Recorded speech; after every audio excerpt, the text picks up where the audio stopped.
ഓം മഹാഗണപതയേ നമഃ. ഓം നമോ നാരായണായ.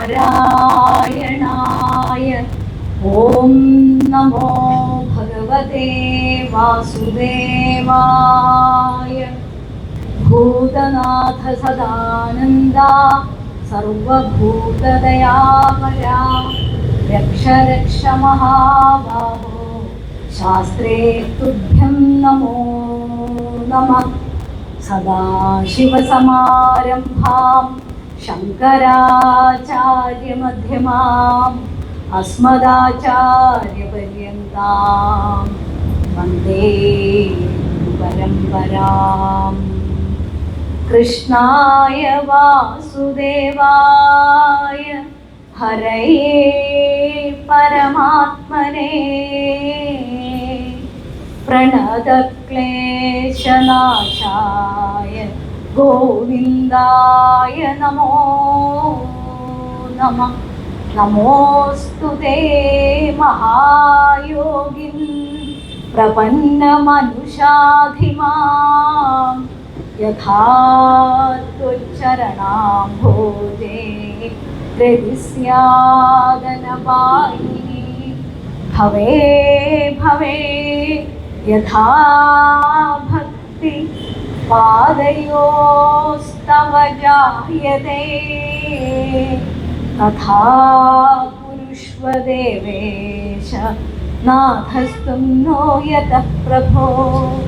നാമസങ്കീർത്തനം യസ്യ സർവപാപപ്രണാശനം. പ്രണാമോ ദുഃഖശമനസ്തം നമാമി ഹരിം പരം. പ്രണാമോ ദുഃഖശമനസ്തം നമാമി ഹരിം പരം. പ്രണാമോ ദുഃഖശമനസ്തം നമാമി ഹരിം പരം. ശ്രീഹരയേ നമഃ. ശ്രീഹരയേ നമഃ. ശ്രീഹരയേ നമഃ. അന്യഥാ ശരണം നാസ്തി ത്വമേവ ശരണം മമ. തസ്മാത് കാരുണ്യഭാവേന രക്ഷ രക്ഷ മഹാപ്രഭോ. സ്വാമിയേ ശരണമയ്യപ്പ. എല്ലാ ഭക്തജനങ്ങൾക്കും എൻ്റെ വിനീതമായ നമസ്കാരം. ഈ വൈശാഖ മാസത്തിലെ ദിവസത്തിൽ പ്രത്യേകിച്ച് ഭാഗവത വേദിയിൽ ഇരുന്നുകൊണ്ട് ഇങ്ങനെ ഒരു സത്സംഗം നടത്താനുള്ള അവസരം ലഭിച്ചത് എൻ്റെ പൂർവ്വജന്മ പുണ്യം തന്നെയാണ്. അതുപോലെ തന്നെയാണ് നിങ്ങളും. കാരണം പൂർവ്വജന്മത്തിൽ ഒരു ഭാഗ്യം ഉണ്ടെങ്കിൽ മാത്രമേ സത്സംഗങ്ങൾക്ക് നമുക്ക് പങ്കെടുക്കാൻ സാധിക്കുള്ളൂ. ഭഗവാൻ കൃഷ്ണൻ ഉദ്ധവരോട് പറഞ്ഞിട്ടുണ്ട്, കലികാലത്തില് നാമസങ്കീർത്തനങ്ങൾ മാത്രമേ നമ്മുടെ രക്ഷയ്ക്ക് എത്തുള്ളൂ എന്നാണ്. ഈ സംസാര സാഗരം തരണം ചെയ്യണമെങ്കിൽ ഭഗവാന്റെ കഥകൾ കേൾക്കുക, നാമസങ്കീർത്തനങ്ങളൊക്കെ നമുക്കൊരു വഴികാട്ടിയായിട്ട് നമ്മുടെ മുമ്പിൽ ഉണ്ടാവും തന്നെയാണ്. അപ്പോ ഇവിടെ പറയാനായിട്ട് ഉദ്ദേശിച്ചത് ധർമ്മശാസ്താവിന്റെ അമ്പലമാണ്, അയ്യപ്പസ്വാമിയുടെ അമ്പലമാണ്. അപ്പോൾ ഭഗവാന്റെ ജനനം എങ്ങനെയാണ്, അതായത് ആ മഹാത്മ്യം, ഹരിഹരപുത്രനായിട്ടാണ് ജനനം. അതിനുള്ള കാരണം എന്താണ്, സംഭവം എങ്ങനെയാണ്, ആ മഹാത്മ്യം, ഭഗവാന്റെ ആ താരക ബ്രഹ്മത്തിന്റെ ആ അവതാരം എങ്ങനെയാണ് എന്നാണ് ആദ്യമായിട്ട് ഞാൻ പറയാൻ പോകുന്നത്. നമുക്കറിയാം, ധർമ്മശാസ്താവ് അവതരിച്ചത് മഹിഷിയുടെ ധർമ്മം തീർക്കാനായിട്ടാണ്, മഹിഷിയുടെ അഹങ്കാരം തീർക്കുക. അതുമാത്രമല്ല, വേറൊരു കാരണം കൂടെ ഉണ്ട്. പന്തള രാജാവിന്റെ പുത്രനായിട്ട്, പന്തള രാജാവിന് ഒരു പുത്രനെ വേണമെന്ന് വലിയ മോഹമായിരുന്നു അല്ലേ. അപ്പോൾ പന്തള രാജാവിന് ഒരു പുത്രനായിട്ടുള്ള ഒരു ഭാഗ്യം കൊടുക്കാൻ വേണ്ടിയിട്ട് കൂടെയാണ് ശ്രീ അയ്യപ്പസ്വാമിയുടെ ധർമ്മശാസ്താവിന്റെ ജനനം. ധർമ്മശാസ്താവ് എന്ന് പറഞ്ഞാൽ എന്താ, ധർമ്മത്തെ പാലിക്കുന്നവൻ, രക്ഷിക്കുന്നവൻ, അല്ലെങ്കിൽ എന്താ, ധർമ്മത്തെ പാലിക്കാത്തവരെ ശാസിക്കുന്നവൻ എന്നുള്ള അർത്ഥം കൂടെയുണ്ട്. അതാണ് ധർമ്മശാസ്താവ്. ഇപ്പോ മഹിഷിയുടെ ജനനം, മഹിഷി എങ്ങനെയാണ് മഹിഷി ഉണ്ടായത് എന്നുള്ളതാണ് നമ്മളിവിടെ ആദ്യമായിട്ട് പറയാൻ പോകുന്നത്. നമുക്കറിയാം, ദേവി മഹാത്മ്യത്തില് മഹിഷാസുരനെ മർദ്ദിക്കാനായിട്ട് ചണ്ഡികാദേവി അവതരിച്ചു നമുക്കറിയാം അല്ലെ. മഹിഷാസുരന്റെ ശിരച്ഛേദം ചെയ്തു എന്നാണ്. അതായത് ദേവലോകത്തിന് വളരെ അധികം ഉപദ്രവം ചെയ്തിരുന്ന മഹിഷാസുരനെ ശിരച്ഛേദം ചെയ്തു ചണ്ഡികാദേവി. അപ്പോ ഈ മഹിഷാസുരന്റെ സഹോദരിയാണ് മഹിഷി, അതായത് കരംഭന്റെ മകളാണ്. കരംഭിക എന്നും കൂടെ പറയും മഹിഷി. അങ്ങനെ ഈ മഹിഷാസുരൻ അപ്പൊ സ്വന്തം സഹോദരനാണ്. അപ്പൊ സഹോദരൻ മരിച്ചു കഴിഞ്ഞപ്പോൾ, അതായത് സഹോദരനെ അംബികാദേവി കൊന്നു കഴിഞ്ഞപ്പോൾ, ശിരച്ഛേദം ചെയ്തു കഴിഞ്ഞപ്പോൾ മഹിഷിക്ക് അതിയായിട്ടുള്ള ദുഃഖം ഉണ്ടായി, ക്രോധം ഉണ്ടായി. അപ്പോ ശുക്രാചാര്യരുടെ അടുത്ത് വന്നു, അല്ലെ, അസുരന്മാരുടെ ഗുരുവാണ്.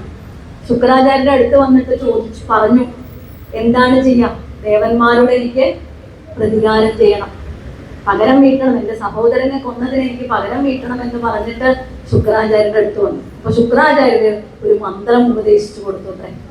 ആ മന്ത്രം ഉപദേശം കൊണ്ട് വിന്ധ്യപർവ്വതത്തിൽ വന്ന് ബ്രഹ്മാവിനെ തപസ് ചെയ്തു. അതികഠിനമായിട്ടുള്ള തപസ്സാണ് ചെയ്തത്. പെരുവിരലിൽ ഒറ്റക്കാലിൽ നിന്നുകൊണ്ട് ദൃഷ്ടി സൂര്യഭഗവാനിൽ ഉറപ്പിച്ചുകൊണ്ട് മനസ്സിനെ ഏകാഗ്രമാക്കിക്കൊണ്ടാണ് തപസ് ചെയ്യുന്നത്. കഠിനമായിട്ടുള്ള തപസ്സാണ് ചെയ്തത്. പക്ഷേ ഇത്ര കഠിനമായിട്ട് തപസ് ചെയ്തിട്ടും ബ്രഹ്മദേവൻ പ്രത്യക്ഷപ്പെട്ടില്ല. അപ്പോ മനസ്സിലാലോചിച്ചു, ഇനി ദേഹത്യാഗം തന്നെ ചെയ്യാം, യാഗാഗ്നിയിലേക്ക് എടുത്തു ചാടി ദേഹത്തെ ദഹിപ്പിക്കാമെന്നൊരു തീരുമാനമെടുത്തു. അങ്ങനെ യാഗാഗ്നിയിലേക്ക് എടുത്തു ചാടാൻ നിൽക്കുന്ന സമയത്ത് ബ്രഹ്മദേവൻ അവിടെ പ്രത്യക്ഷപ്പെട്ടു. എന്നിട്ട് പറഞ്ഞു, മരണമല്ലാത്ത എന്ത് വരം എന്നോട് ചോദിക്കാമെന്ന് പറഞ്ഞു. ഈ അസുരന്മാർക്കൊരു കുഴപ്പമുണ്ട്, എപ്പോ കണ്ടാലും പറയും മരണമില്ലാത്ത അവസ്ഥ, അതാണ് വേണ്ടതെന്ന് പറയും. അപ്പോൾ അത് പ്രകൃതിയുടെ നിയമത്തെ ലംഘിക്കുന്നതാണ്. അപ്പൊ മരണമില്ലാത്തൊരവസ്ഥ ഞാൻ തരില്ല, അതല്ലാതെ മരണമല്ലാതെ എന്തെങ്കിലും ഒരു വരം വേണമെങ്കിൽ ചോദിച്ചോളൂ എന്ന് പറഞ്ഞു. അപ്പോ വരങ്ങളുടെ ഒരു ലിസ്റ്റ് അങ്ങോട്ട് നിരത്തി. ആദ്യത്തെ എന്താ, ഈ പ്രകൃതിയിലുള്ള യാതൊരു വസ്തുക്കളും, അതായത് കല്ല്, മരം, വായു, ജലം, അഗ്നി, ആയുധം, ഇതൊന്നും എൻ്റെ ശരീരത്തിന് ദോഷമുണ്ടാക്കാൻ പാടില്ല. രോഗങ്ങൾ എൻ്റെ ശരീരത്തിന് ദോഷമുണ്ടാക്കാൻ പാടില്ല. ദേവന്മാരും ഇന്ദ്രനും എനിക്ക് പരാജിതരാകണം. ദേവലോകത്തെ റാണിയായിട്ട്, സ്വർഗലോകത്തെ റാണിയായിട്ട് എനിക്ക് വാഴണം. അതുമാത്രമല്ല, എൻ്റെ രോമകൂപങ്ങളിൽ നിന്ന് ഒരുപാട് മഹിഷി രൂപങ്ങൾ ഉണ്ടാവണം, ഒരു സമൂഹം തന്നെ ഉണ്ടാവണം. അതിനുശേഷം ഒരു കാര്യം കൂടെ പറഞ്ഞു, ഹരിയുടെയും ഹരന്റെയും സംഗമം കൊണ്ട് ഉണ്ടാകുന്ന ഒരു പുത്രൻ 12 വർഷം ഭൂമിയിൽ ദാസനെ പോലെ കഴിയണം, അങ്ങനെ ഒരു ബാലനെ എന്നെ വധിക്കാൻ അവകാശമുള്ളൂ എന്നുള്ള വരം കൂടെ ചോദിച്ചു. അപ്പോ ബ്രഹ്മാവ് ത്രികാലജ്ഞാനി എല്ലാം അറിയാലോ അല്ലേ, എന്താ സംഭവിക്കുന്നതെന്ന് അറിയാം. അപ്പൊ അങ്ങനെ തന്നെ ഭവിക്കട്ടെ എന്ന് പറഞ്ഞിട്ട് ആ വരം കൊടുത്തു. വരം കിട്ടിക്കഴിഞ്ഞപ്പോ തന്നെ മഹിഷിയുടെ രോമകൂപങ്ങളിൽ നിന്ന് മഹിഷീഗണങ്ങൾ ഉണ്ടായിത്രേ, ഒരു സമൂഹം തന്നെ ഉണ്ടായി.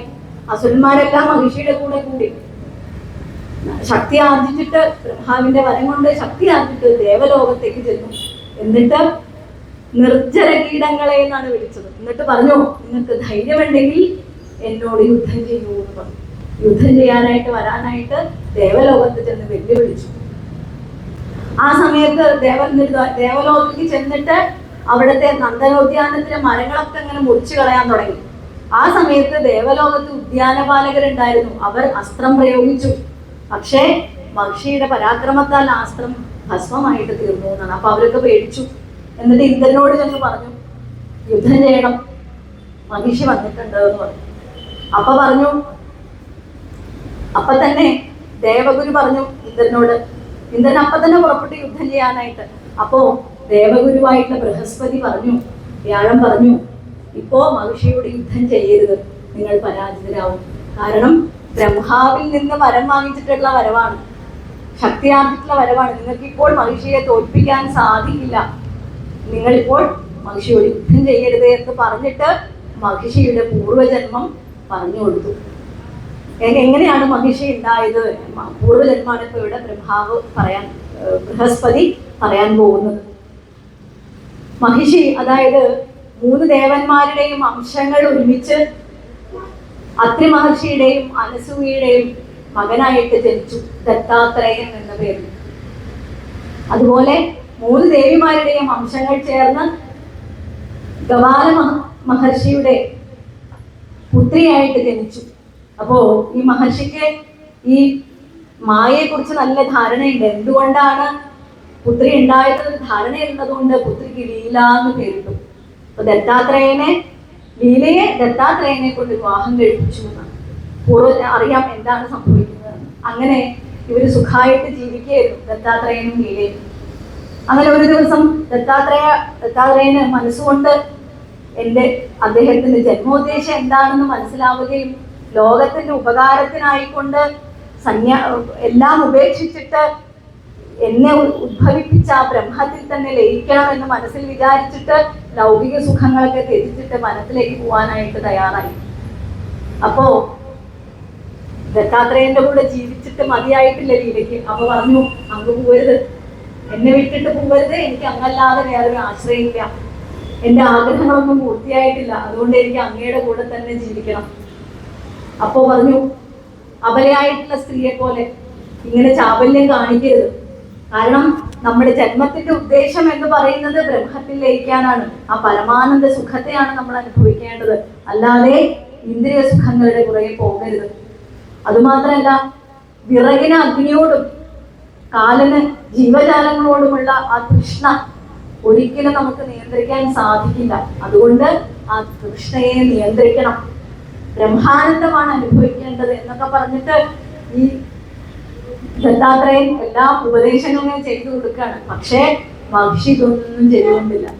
നമ്മൾ എന്താ പറയാ, നേരം പോലും നമ്മൾ പറയില്ലേ, പോത്തിന്റെ ചെവിട്ടില് വേദാന്തം ഓതിയിട്ട് കാര്യമില്ല. അതന്നെയാണ് ഇവിടെ സംഭവിച്ചത്. മഹർഷിയോട് എന്ത് പറഞ്ഞിട്ട് അവർക്ക് മനസ്സിലാവുന്നില്ല. അവസാനം പറഞ്ഞു, ഞാൻ ധന്യനായ അങ്ങയുടെ മഹിഷിയാണ്. മഹിഷി എന്ന് പട്ട മഹിഷി കേട്ടില്ലേ, ഭാര്യ എന്നുള്ള അർത്ഥമുണ്ട്. ഞാൻ അങ്ങയുടെ മഹിഷിയാണ്, അതുകൊണ്ട് എന്നെ ഉപേക്ഷിച്ചു പോവരുത് എന്ന് ശക്തമായിട്ട് പറഞ്ഞപ്പോൾ ദത്താത്രേയന് ദേഷ്യം വന്നു. എന്നിട്ട് ശപിച്ചു, ദാനവകുലത്തില്, അതായത് അസുരകുലത്തില് മഹിഷിയായിട്ട് നീ ജനിക്കും എന്ന് പറഞ്ഞ് ശപിച്ചു. അപ്പൊ ഉടനെ മഹിഷിയും ദേഷ്യം വന്നിട്ട് കണ്ണുകളൊക്കെ ചുവന്നിട്ട് ദത്താത്രേയനെ ശപിച്ചു. ഞാൻ എന്ന് മഹിഷിയായിട്ട് ജനിക്കുന്നുവോ അന്ന് മഹിഷനായിട്ട് അന്നും ജനിക്കും, എന്നിട്ട് മഹിഷനായിട്ട് എന്റെ അടുത്ത് വന്നിട്ട് എന്റെ ആഗ്രഹങ്ങൾ പൂർത്തിയാക്കി തരും, അതിനുശേഷം അങ്ങക്ക് ഒരു ശാപമോക്ഷം ഉണ്ടാവും എന്ന് പറഞ്ഞു. ഒന്നും പറയാൻ കഴിയില്ല. ദത്താത്രേയൻ നിസ്സഹായനായിട്ട് വനത്തിലേക്ക് പോയി. അപ്പോ ഈ ബൃഹസ്പതി പറഞ്ഞു, അങ്ങനെ ബ്രഹ്മാവിനെ തപസ് ചെയ്ത് കരംഭന്റെ മകനായിട്ട് ജനിച്ചു, മകളായിട്ട് ജനിച്ചു. മഹിഷിയുടെ രൂപം, മുഖം മഹിഷിയായിട്ടും സ്ത്രീയായിട്ടും ജനിച്ചു, മുഖം മഹിഷിയുടെ രൂപത്തോടുകൂടെ ജനിച്ചു. അങ്ങനെ രംഭന്റെ മകനാണ് മഹിഷൻ. ആ മഹിഷനെയാണ് മഹിഷാസുരമർദ്ദിനി അംബികാദേവി വധിച്ചത്. അങ്ങനെ മഹിഷാസുരനെ വധിച്ചു കഴിഞ്ഞപ്പോൾ പകരം വീട്ടാനായിട്ടാണ് ബ്രഹ്മാവിനെ തപസ് ചെയ്തത്. അപ്പൊ ഇതാണ് മഹിഷിയുടെ പൂർവജന്മ കഥ എന്ന് ബൃഹസ്പതി പറഞ്ഞു. എന്നിട്ട് പറഞ്ഞു, ഇനിയിപ്പോ എന്താ ചെയ്യാ, ബ്രഹ്മാവിനെ അഭയം പ്രാപിക്കാം, ബ്രഹ്മാവിന് മാത്രമേ നിങ്ങളെ രക്ഷിക്കാൻ സാധിക്കുള്ളൂ എന്ന് പറഞ്ഞിട്ട് ദേവന്മാരെല്ലാവരും, ഇന്ദ്രനടക്കം എല്ലാവരും ബ്രഹ്മാവിന്റെ അടുത്ത് വന്നിട്ട് പറഞ്ഞു മഹിഷിയെ കുറിച്ച്. അപ്പോ സ്വാഭാവികമായിട്ടും ബ്രഹ്മാവ് പിന്നെ ശിവന്റെ അടുത്തേക്ക് പോയി. പരമശിവനും ബ്രഹ്മാവും കൂടെ മഹാവിഷ്ണുവിന്റെ അടുത്തേക്ക് വന്നു.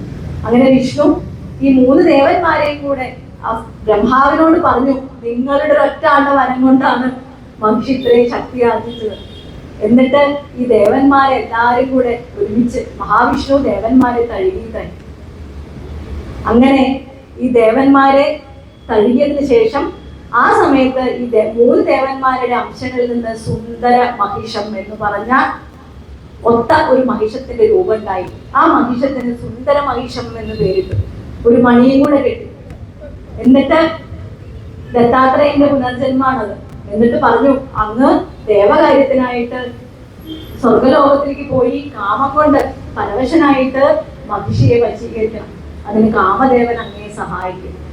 അങ്ങനെ ദേവകാര്യത്തിന് വേണ്ടി ഈ കർമ്മം ചെയ്തു കഴിഞ്ഞാൽ അങ്ങയ്ക്ക് ഞങ്ങളിൽ ലയിക്കാം, ബ്രഹ്മത്തിൽ ലയിക്കാം, അങ്ങയുടെ ആഗ്രഹം സഫലമായി എന്ന് പറഞ്ഞു.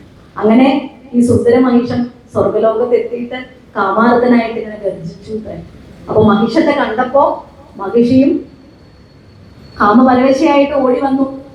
അപ്പോ ഈ കാമം കൊണ്ട് ഇങ്ങനെ നിൽക്കുന്ന മഹിഷിയുടെ ആ ശരീരത്തിലേക്ക് മഹിഷഗണങ്ങളൊക്കെ ലയിച്ചു ചേർന്നു. അങ്ങനെ മഹിഷിയും മനുഷ്യനും കൂടെ കുറേ നാളുകൾ, കുറേ വർഷം സ്വർഗലോകത്ത് താമസിച്ചു. അതിനുശേഷം ഭൂമിയിലേക്ക് വന്നു. എന്നിട്ട് വനപ്രദേശങ്ങളിൽ ഇങ്ങനെ അലഞ്ഞു നടന്നോട്ടെ. അങ്ങനെയാണ് മനുഷ്യങ്ങളുടെ കൂട്ടമുണ്ടായത്. അങ്ങനെ സുന്ദരമൈഷം മഹിഷിയെ കൊണ്ട് വനത്തിലേക്ക് എത്തി, ഭൂമിയിലേക്ക് എത്തി. ഇനി അടുത്ത കണ്ടീഷൻ എന്തായിരുന്നു? ഹരനും ചേർന്നിട്ടുള്ള പുത്രനാണ് വധിക്കാൻ സാധിക്കുള്ളൂ. 12 വർഷം ഭൂമിയിൽ ദാസനായിട്ട് കഴിയുകയും കൂടെ വേണം. അങ്ങനെ ഒരു നിയമം കൂടെ അവിടെ പറഞ്ഞിട്ടുണ്ട്. അപ്പൊ അങ്ങനെ മഹിഷനും മഹിഷിയും കൂടെ വനത്തിലേക്ക് എത്തി, സ്വർഗത്തിൽ നിന്ന് വനത്തിലേക്ക് എത്തി, ഇങ്ങനെ സുഖമായിട്ട് ജീവിക്കുകയായിരുന്നു. അങ്ങനെ ഉള്ളപ്പോഴാണ് ഒരു ദിവസം നാരദ മഹർഷി ഇന്ദ്രന്റെ സഭയിലേക്ക് എത്തിയിത്രേ. അപ്പോ ഇന്ദ്രൻ ആനയിച്ചിരുത്തി എന്നിട്ട് ചോദിച്ചു, എന്താണ് ഭഗവാന്റെ ആഗമനോദ്ദേശം? എന്നെ ധന്യനാക്കാനായിട്ട് അങ്ങ് വന്നിട്ടുണ്ടല്ലോ, എന്താണ് അങ്ങയുടെ ആഗമനോദ്ദേശം എന്ന് ചോദിച്ചു. അപ്പൊ പറഞ്ഞു, അങ്ങയുടെ കാരുണ്യത്താൽ, അത് ഇന്ദ്രന്റെ കാരുണ്യത്താൽ എല്ലാവരും സുഖമായിട്ട് കഴിയുന്നുണ്ട്. പക്ഷെ ഒരു പ്രശ്നമുണ്ട്. കാരണം അന്ന് പർവ്വതങ്ങളൊക്കെ ഇങ്ങനെ പറന്നു നടക്കുമായിരുന്നു. പർവ്വതങ്ങൾക്ക് ചെറുതുകളുണ്ട്. പർവ്വതങ്ങൾ ഇങ്ങനെ പറന്നു നടക്കും. അതുകൊണ്ട് പറന്ന് നടക്കും മാത്രമല്ല, ഇടയ്ക്കിടയ്ക്ക് ഇങ്ങനെ ഭൂമിയിലേക്ക് വീഴുന്നു. അപ്പൊ ഭൂമിക്ക് അത് താങ്ങാൻ സാധിക്കുന്നില്ല. അതുകൊണ്ട് ഈ പർവ്വതങ്ങളുടെ ചിറകരിഞ്ഞ് കളയണം എന്ന് പറഞ്ഞു. ഒരു കാര്യം കൂടെ പറഞ്ഞു, മൈനാകം, മന്ദാരം, കൈലാസം, മഹാമേരു, ഹിമവാൻ എന്നീ പർവ്വതങ്ങളെ സ്പർശിക്കരുത്. കാരണം ശിവന്റെ നാമം ഉരുവിട്ടുകൊണ്ടാണ് അവർ കഴിയുന്നത്. അവർ ആർക്കും ഒരു ഉപദ്രവം ഉണ്ടാക്കുന്നില്ല. അപ്പോ ഈ പർവ്വതങ്ങളെ നിങ്ങൾ ഒന്നും ചെയ്യരുത് എന്ന് പറഞ്ഞു. കേട്ട വാദി കേൾക്കാതെ തന്നെ എന്തെങ്കിലും കേട്ടാൽ മതിയോ അല്ലേ? അപ്പോ ആ പാലെടുത്തുകൊണ്ട് പർവ്വതങ്ങളുടെ ചിറകരിയാനായിട്ട് പുറപ്പെട്ടു. കുറെ പർവ്വതങ്ങളെ ചെറിയായിരുന്നു. പർവ്വതങ്ങളൊക്കെ പേടിച്ചിട്ട് ഇങ്ങനെ നിശ്ചലനായി തീർന്നോട്ടെ. അങ്ങനെയാണ് അചഞ്ചലങ്ങളായിട്ട് അനങ്ങാതെ ആയി തീർന്നത് എന്നാണ്. എന്നിട്ട് ഈ പർവ്വതങ്ങളെ അരിഞ്ഞിട്ടുള്ള അഹങ്കാരം കൂട്ടിയിട്ട് ഇന്ദ്രൻ കൈലാസ പർവ്വതത്തിലെത്തി.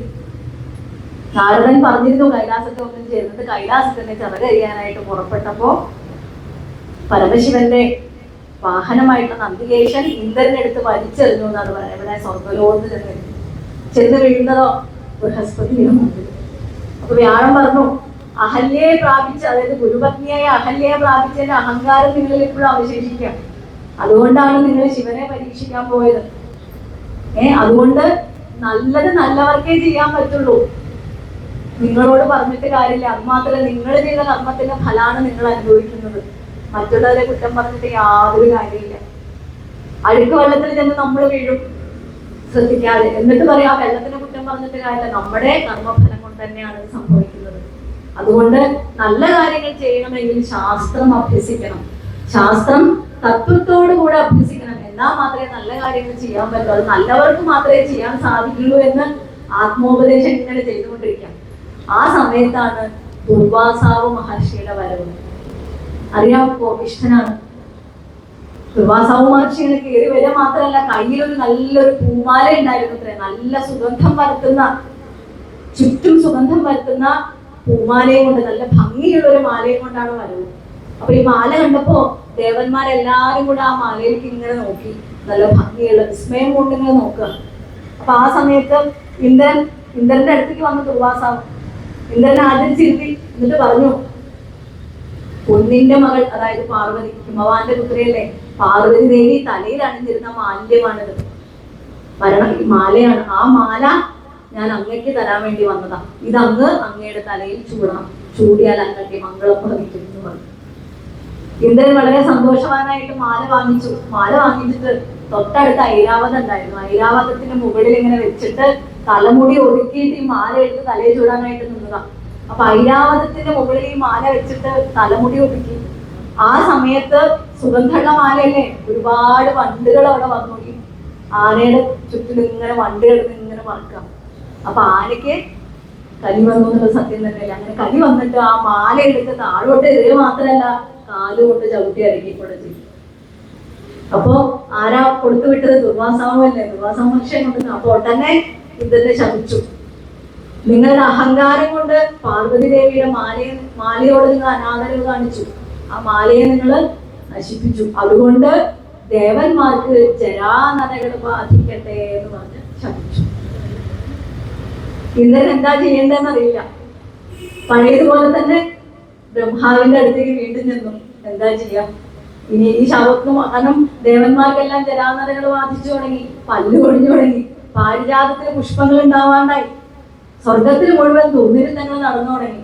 അപ്പൊ എന്താ ചെയ്യാ? ശക്തി ക്ഷയിച്ചു തുടങ്ങി. അങ്ങനെ ബ്രഹ്മാവിന്റെ അടുത്ത് വന്ന് സങ്കടം പറഞ്ഞപ്പോ ശിവനും ബ്രഹ്മാവും കൂടെ പാലാഴിയുടെ മധ്യത്തിൽ സ്ഥിതി ചെയ്യുന്ന മഹാവിഷ്ണുവിന്റെ അടുത്തേക്ക് എത്തി.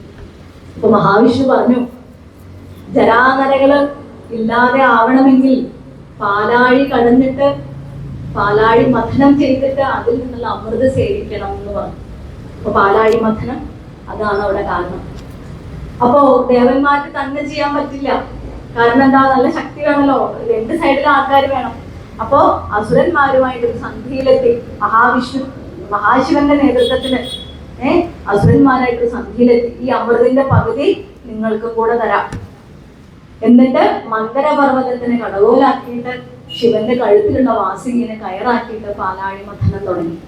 പാലാഴി മഥനത്തിൽ നമുക്കറിയാം ഒരുപാട് ദിവ്യവസ്തുക്കൾ വന്നിട്ടുണ്ട്. കൗസ്തുഭം, ഉച്ചൈശ്രവസ്, ലക്ഷ്മി ദേവി, ജ്യേഷ്ഠാ ഭഗവതി ഒക്കെ ഈ പാലാഴി മഥനത്തിന് ഉണ്ടായതാണ്. അതിനുശേഷം അവസാനം പൂർണ്ണ അമൃതകുംഭവുമായിട്ട് ധന്വന്തരി മൂർത്തി അവതരിച്ചു എന്നാണ്. അപ്പോ ഈ അമൃതകുംഭം കണ്ടപ്പോ തന്നെ അസുരന്മാർ അവരുടെ സ്വഭാവം കാണിച്ചു. അമൃതകുംഭങ്ങളെ തട്ടിയെടുത്തിട്ട് ഓടിപ്പോയി.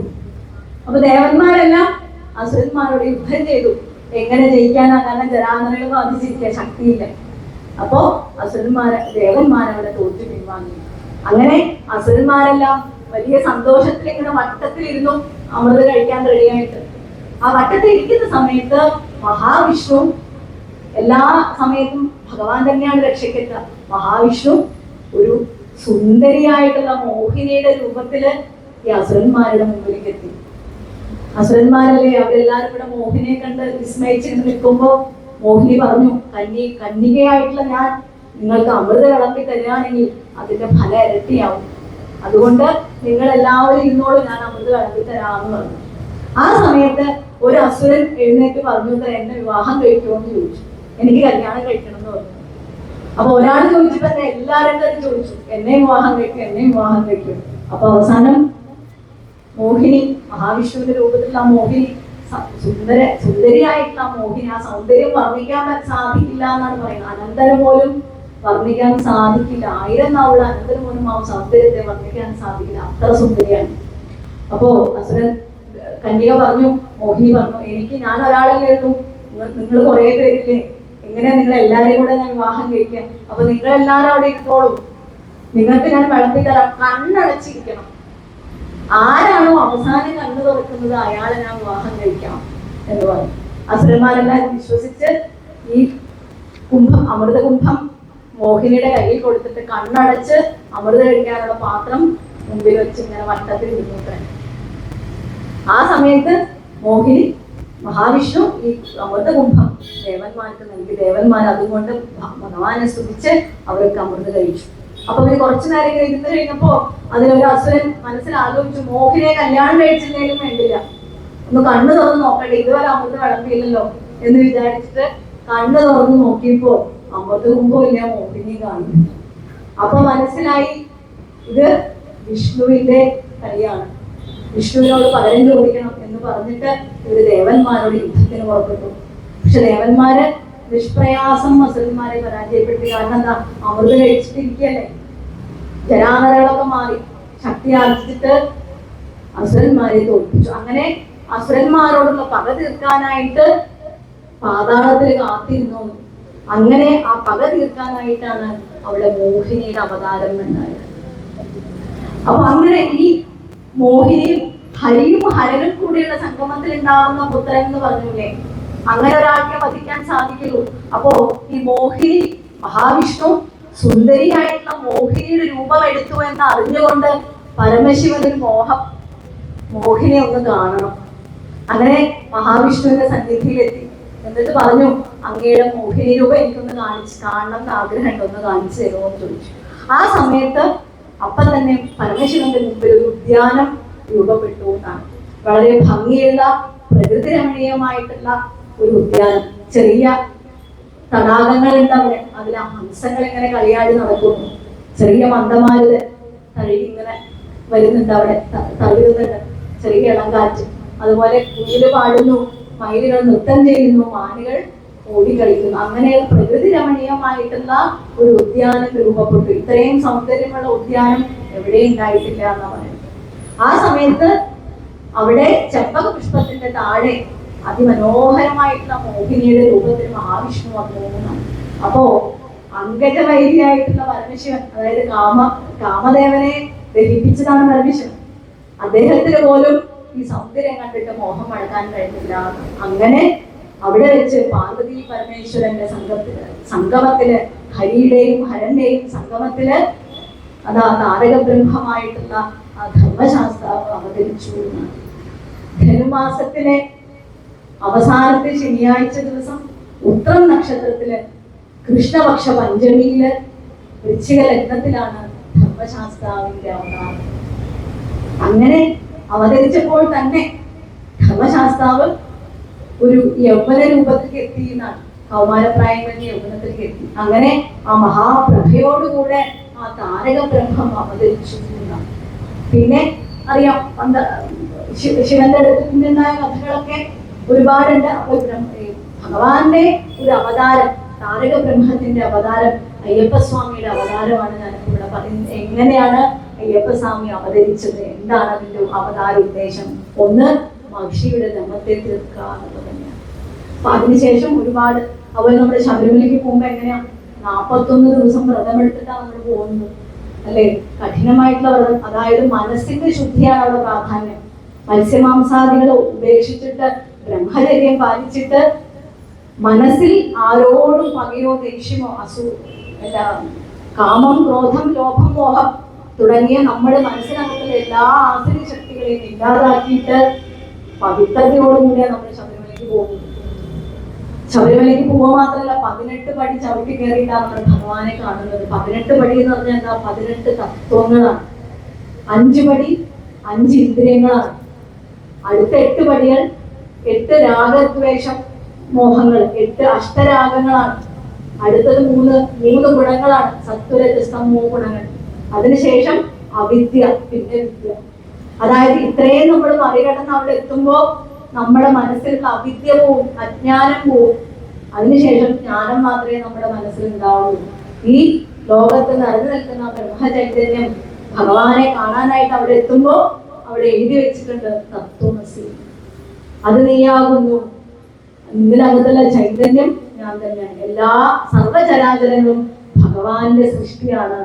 സർവചരാചരങ്ങളിലും അന്തര്യാമിയായിട്ട് ഭഗവാനുണ്ട് എന്ന് അവിടെ എഴുതി വെച്ചത്. ആ തത്വത്തെയാണ് നമ്മൾ അവിടെ ചെല്ലുമ്പോൾ മനസ്സിലാക്കേണ്ടത്. ഈ സംസാര സാഗരം മറികടക്കാനായിട്ട് ഭഗവാന്റെ കാരുണ്യം, ഭഗവാന്റെ പാദങ്ങൾ മാത്രമേ നമുക്ക് ശരണമായിട്ടുള്ളൂ. ഇതാണ് ശബരിമലയ്ക്ക് പോകാനൊരു തത്വം. 41 ദിവസം വ്രതമെടുത്തിട്ട് വേണം പോവാൻ. വ്രതമെടുക്കാതെ പോവാം, ഭഗവാനെ ദർശിക്കാം, ഒക്കെ സത്യമാണ്. പക്ഷേ എന്താണോ അതിന്റെ ഒരു നിയമം, ആ ജ്ഞാനം എന്താണോ അത് നമുക്ക് ലഭിക്കില്ല തന്നെയാണ്.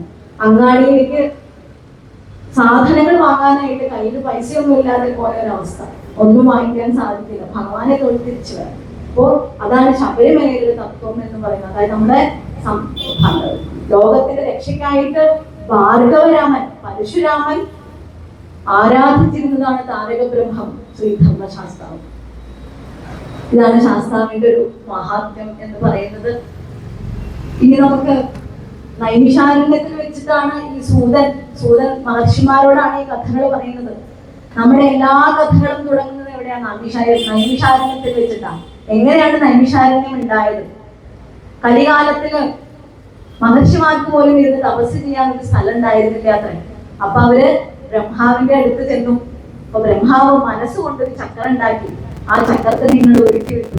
എന്നിട്ട് പറഞ്ഞു, ആ ചക്രം എവിടെയാണോ തരിപ്പണമാവുന്നത് അവിടെ ഇരുന്ന് തപസ് ചെയ്തോളാൻ പറഞ്ഞു. അപ്പോ നേവി എന്ന് പറയുന്ന ചക്രമാണ്. ആ ചക്രം ശീർണമാകുന്ന സ്ഥലം, അതാണ് നൈമിഷാരണ്യം.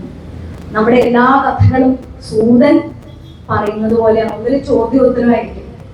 ആ ചോദ്യോത്തരം പോലെ കഥകളൊക്കെ നമ്മൾ മനസ്സിലാക്കുക എന്നുള്ളത്. അപ്പൊ നൈമിഷാരണ്യത്തിന്റെ പ്രത്യേകത അതാണ്, നൈമിഷാരണ്യം എന്നുള്ളതാണ്. പിന്നെ ഞാനിവിടെ പറയാൻ വന്ന എന്താണ് ഭക്തി എന്നുള്ളതാണ്.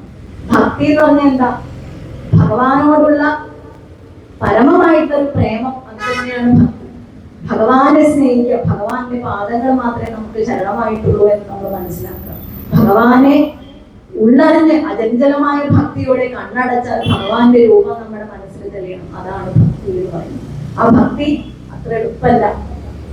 കാരണം നിരന്തരമായിട്ടുള്ള സത്സംഗങ്ങളിലൂടെയും ഇതുപോലുള്ള സത്സംഗങ്ങളിലൂടെയും ഭഗവാന്റെ കീർത്തനങ്ങൾ കേൾക്കുക, കഥകൾ കേൾക്കുക, ഇതിലൂടെ മാത്രമേ ഭക്തി നമ്മുടെ മനസ്സിലേക്ക് വരുള്ളൂ. ഭാഗവതത്തില് ഒരുപാട് കഥകളുണ്ട്. ഭക്തി എന്താണ്, ഉത്തമമായിട്ടുള്ള ഭക്തന്മാരുടെ കഥകൾ, അതൊക്കെ നമ്മൾ മനസ്സിലാക്കുക. അതാണ് ഭക്തി എന്ന് പറയുന്നത്. അപ്പൊ ഇവിടെ ഞാൻ പറയാൻ പോകുന്നത് അജാമിളന്റെ കഥയാണ്. ഭഗവാന്റെ നാമസങ്കീർത്തനങ്ങൾ, നാരായണായ നമ, നാരായണ എന്ന് വിളിച്ചത് കൊണ്ട് മാത്രം മോക്ഷത്തിലേക്ക് എത്തിയിട്ടുള്ള ഒരാളാണ്. മനസ്സറിഞ്ഞുകൊണ്ട് വിളിച്ചത് പോലുമല്ല. അജാമിളൻ കന്യാകുബ്ജത്തിൽ ഒരു ജ്ഞാനിയായിരുന്നു അത്ര. നല്ല കുടുംബത്തിൽ തന്നെയാണ് ജനിച്ചത്. ഒരു ദിവസം ചമ്മത ശേഖരിക്കാനായിട്ട് വനത്തിലേക്ക് പോയപ്പോ അവിടെ വെച്ചിട്ട് ഒരു വേശ്യാസ്ത്രീയെ കണ്ടു. അങ്ങനെ ആ സ്ത്രീയോട് സംഘം തോന്നി, ഇഷ്ടം തോന്നിയിട്ട് ആ സ്ത്രീയായിട്ടുള്ള സംഘം കൊണ്ട് വനത്തിൽ തന്നെ താമസിച്ചു എന്നാണ്. അങ്ങനെ വനത്തിൽ താമസിച്ച് സ്വന്തം വീട്ടിലുള്ള വഴി തന്നെ മറന്നുപോയി. ആ സ്ത്രീയെ സ്നേഹിക്കാനായിട്ട്, പ്രീതിപ്പെടുത്താനായിട്ട് പല പല പല ദുഷ്കർമ്മങ്ങൾ ചെയ്തു. കളവ് ചെയ്തു, കയ്യിലുള്ള പണൊക്കെ തീർന്നപ്പോ കളവ് തുടങ്ങി. അങ്ങനെ ആ വേശ്യാസ്ത്രീയില് 10 മക്കളുണ്ടായി എന്നാണ്. അങ്ങനെ അവസാനത്തെ മകന് നാരായണൻ എന്ന് പേര്. ആ നാരായണനെ വലിയ ഇഷ്ടാത്ര. കുഞ്ഞല്ലേ, ഏത് സമയവും നാരായണ നാരായണ എന്ന് വിളിച്ചോണ്ടിരിക്കും. എവിടെയാണ് ആ കുഞ്ഞ് കഴിക്കുമ്പോ ആ കുഞ്ഞിന്റെ പുറകെ ഓടും. ആ കുഞ്ഞിനോട് വലിയ താല്പര്യമായിരുന്നു. അപ്പൊ സദാസമയം നാരായണ നാരായണ എന്ന് വിളിച്ചിട്ട് ആ കുട്ടിയുടെ പുറകെ ഇങ്ങനെ നടക്കൂത്രേ. അപ്പോ നാരായണ മന്ത്രം അറിയാതെ ഒരു വിട്ടുകൊണ്ടിരുന്നു. അങ്ങനെ 80 വയസ്സായി. അപ്പൊ മരണസമയം എടുത്തു. മരണസമയം എടുത്തപ്പോ ഇയാള് ദുരാചാരത്തിലൂടെ സഞ്ചരിച്ച ഒരു വ്യക്തിയാണ്. ഭഗവാന്റെ പാതയിലൂടെ സഞ്ചരിച്ച ഒരാളാണെങ്കിൽ പോലും, ഭഗവാന്റെ ഓർമ്മയിൽ ജീവിച്ച ഒരാളാണ്. പക്ഷെ ഒരു സംഘം, ഒരു വേശ്യാസ്ത്രീയെ കണ്ടതുകൊണ്ട് അയാളുടെ ആ ഒരു ഭാഗ്യം അവിടെ നശിച്ചു തന്നെയാണ്. അങ്ങനെ ആ ദുർമാർഗത്തിലൂടെ സഞ്ചരിച്ചുകൊണ്ട് യമകിങ്കരന്മാരെ അയാളുടെ അടുത്തേക്ക് എത്തി. വലിയ വേഷത്തെ ധരിച്ചിട്ട് യമന്റെ കിങ്കരന്മാരവിടെ എത്തി. അപ്പോ യമകിങ്കരന്മാരെ കണ്ടിങ്ങനെ പേടിച്ചിട്ട് കുട്ടിയെ വിളിച്ചു, നാരായണ നാരായണ നീ എവിടെയാ, നീ എവിടെയാന്ന് ചോദിച്ചു. അപ്പോ വിഷ്ണുലോകത്തില് വിഷ്ണു പാർഷദന്മാരാ വിളി കേട്ടു. ആരാണ് എന്നെ വിളിക്കുന്നത് എന്ന് മഹാവിഷ്ണു ചോദിച്ച് വിഷ്ണു പാർഷദന്മാരും കൂടെ അയാളുടെ അടുത്തേക്ക് എത്തി. അപ്പോ 3 യമകിങ്കരന്മാരുണ്ട്, 4 വിഷ്ണു പാർഷദന്മാരും കൂടെ അവിടെ എത്തി. എന്നിട്ട് യമകിങ്കരന്മാരോട് പറഞ്ഞു, ഇയാളെ തൊടാൻ നിങ്ങൾക്ക് അവകാശമില്ല. അപ്പൊ പറഞ്ഞു, നിങ്ങൾ എന്താ പറയുന്നത്, ദുരാചാരത്തിലൂടെ സഞ്ചരിച്ചിട്ടുള്ള ഒരാളാണ്.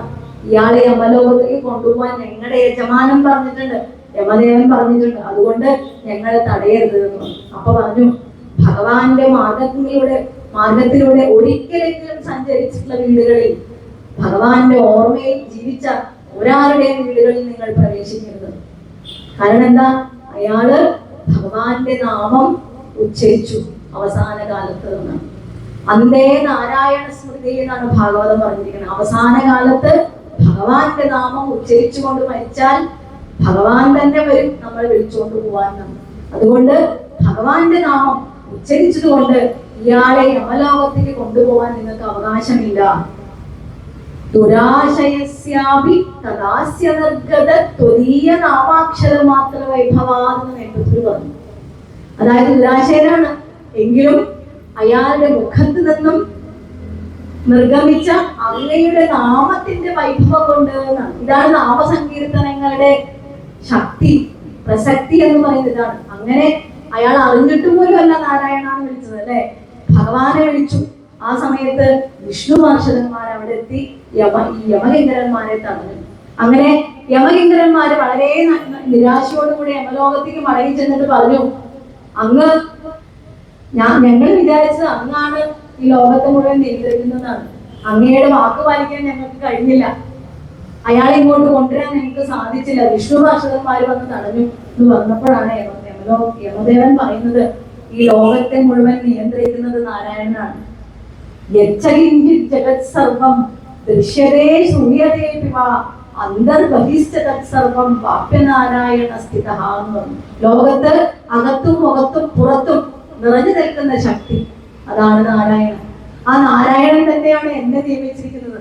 യമനായിട്ട് എന്റെ ധർമ്മം ചെയ്യാനായിട്ട് എന്നെ നിയമിച്ചിരിക്കുന്നത് നാരായണൻ തന്നെയാണ്. അതുകൊണ്ട് അദ്ദേഹം പറയുന്നതാണ് നിങ്ങൾ ചെയ്യേണ്ടത്. ഈ ഭഗവാന്റെ നാമങ്ങൾ ഉച്ചരിക്കുന്ന വീടുകളിൽ നിങ്ങൾ കയറി ചെല്ലരുത്. അതുകൊണ്ട് തന്നെയാണ് നമ്മള് സന്ധ്യക്ക് വിളക്ക് കത്തിക്കുകയും ഭഗവാനെ വിളിക്കുകയൊക്കെ നമുക്കും കൂടെ വേണ്ടിയിട്ടാണ് ഈ കഥകളൊക്കെ. അപ്പൊ ഭഗവാന്റെ നാമസങ്കീർത്തനങ്ങൾ പറഞ്ഞു കഴിഞ്ഞാൽ നമ്മുടെ മുമ്പിൽ ഉണ്ടാവുന്ന ദുഃഖങ്ങളും കഷ്ടപ്പാടുകളൊക്കെ മാറും എന്ന് തന്നെ നമ്മള് ഈ കഥയിലൂടെ നമ്മൾ മനസ്സിലാക്കണം. അങ്ങനെ അജാമിളൻ ഈ ഒരു ജന്മം രണ്ടാമതൊരു ജന്മമായിട്ട് കിട്ടിയത്. ആ രണ്ടാമത് ജന്മം കിട്ടിയപ്പോ അയാൾക്ക് പശ്ചാത്താപം തോന്നി.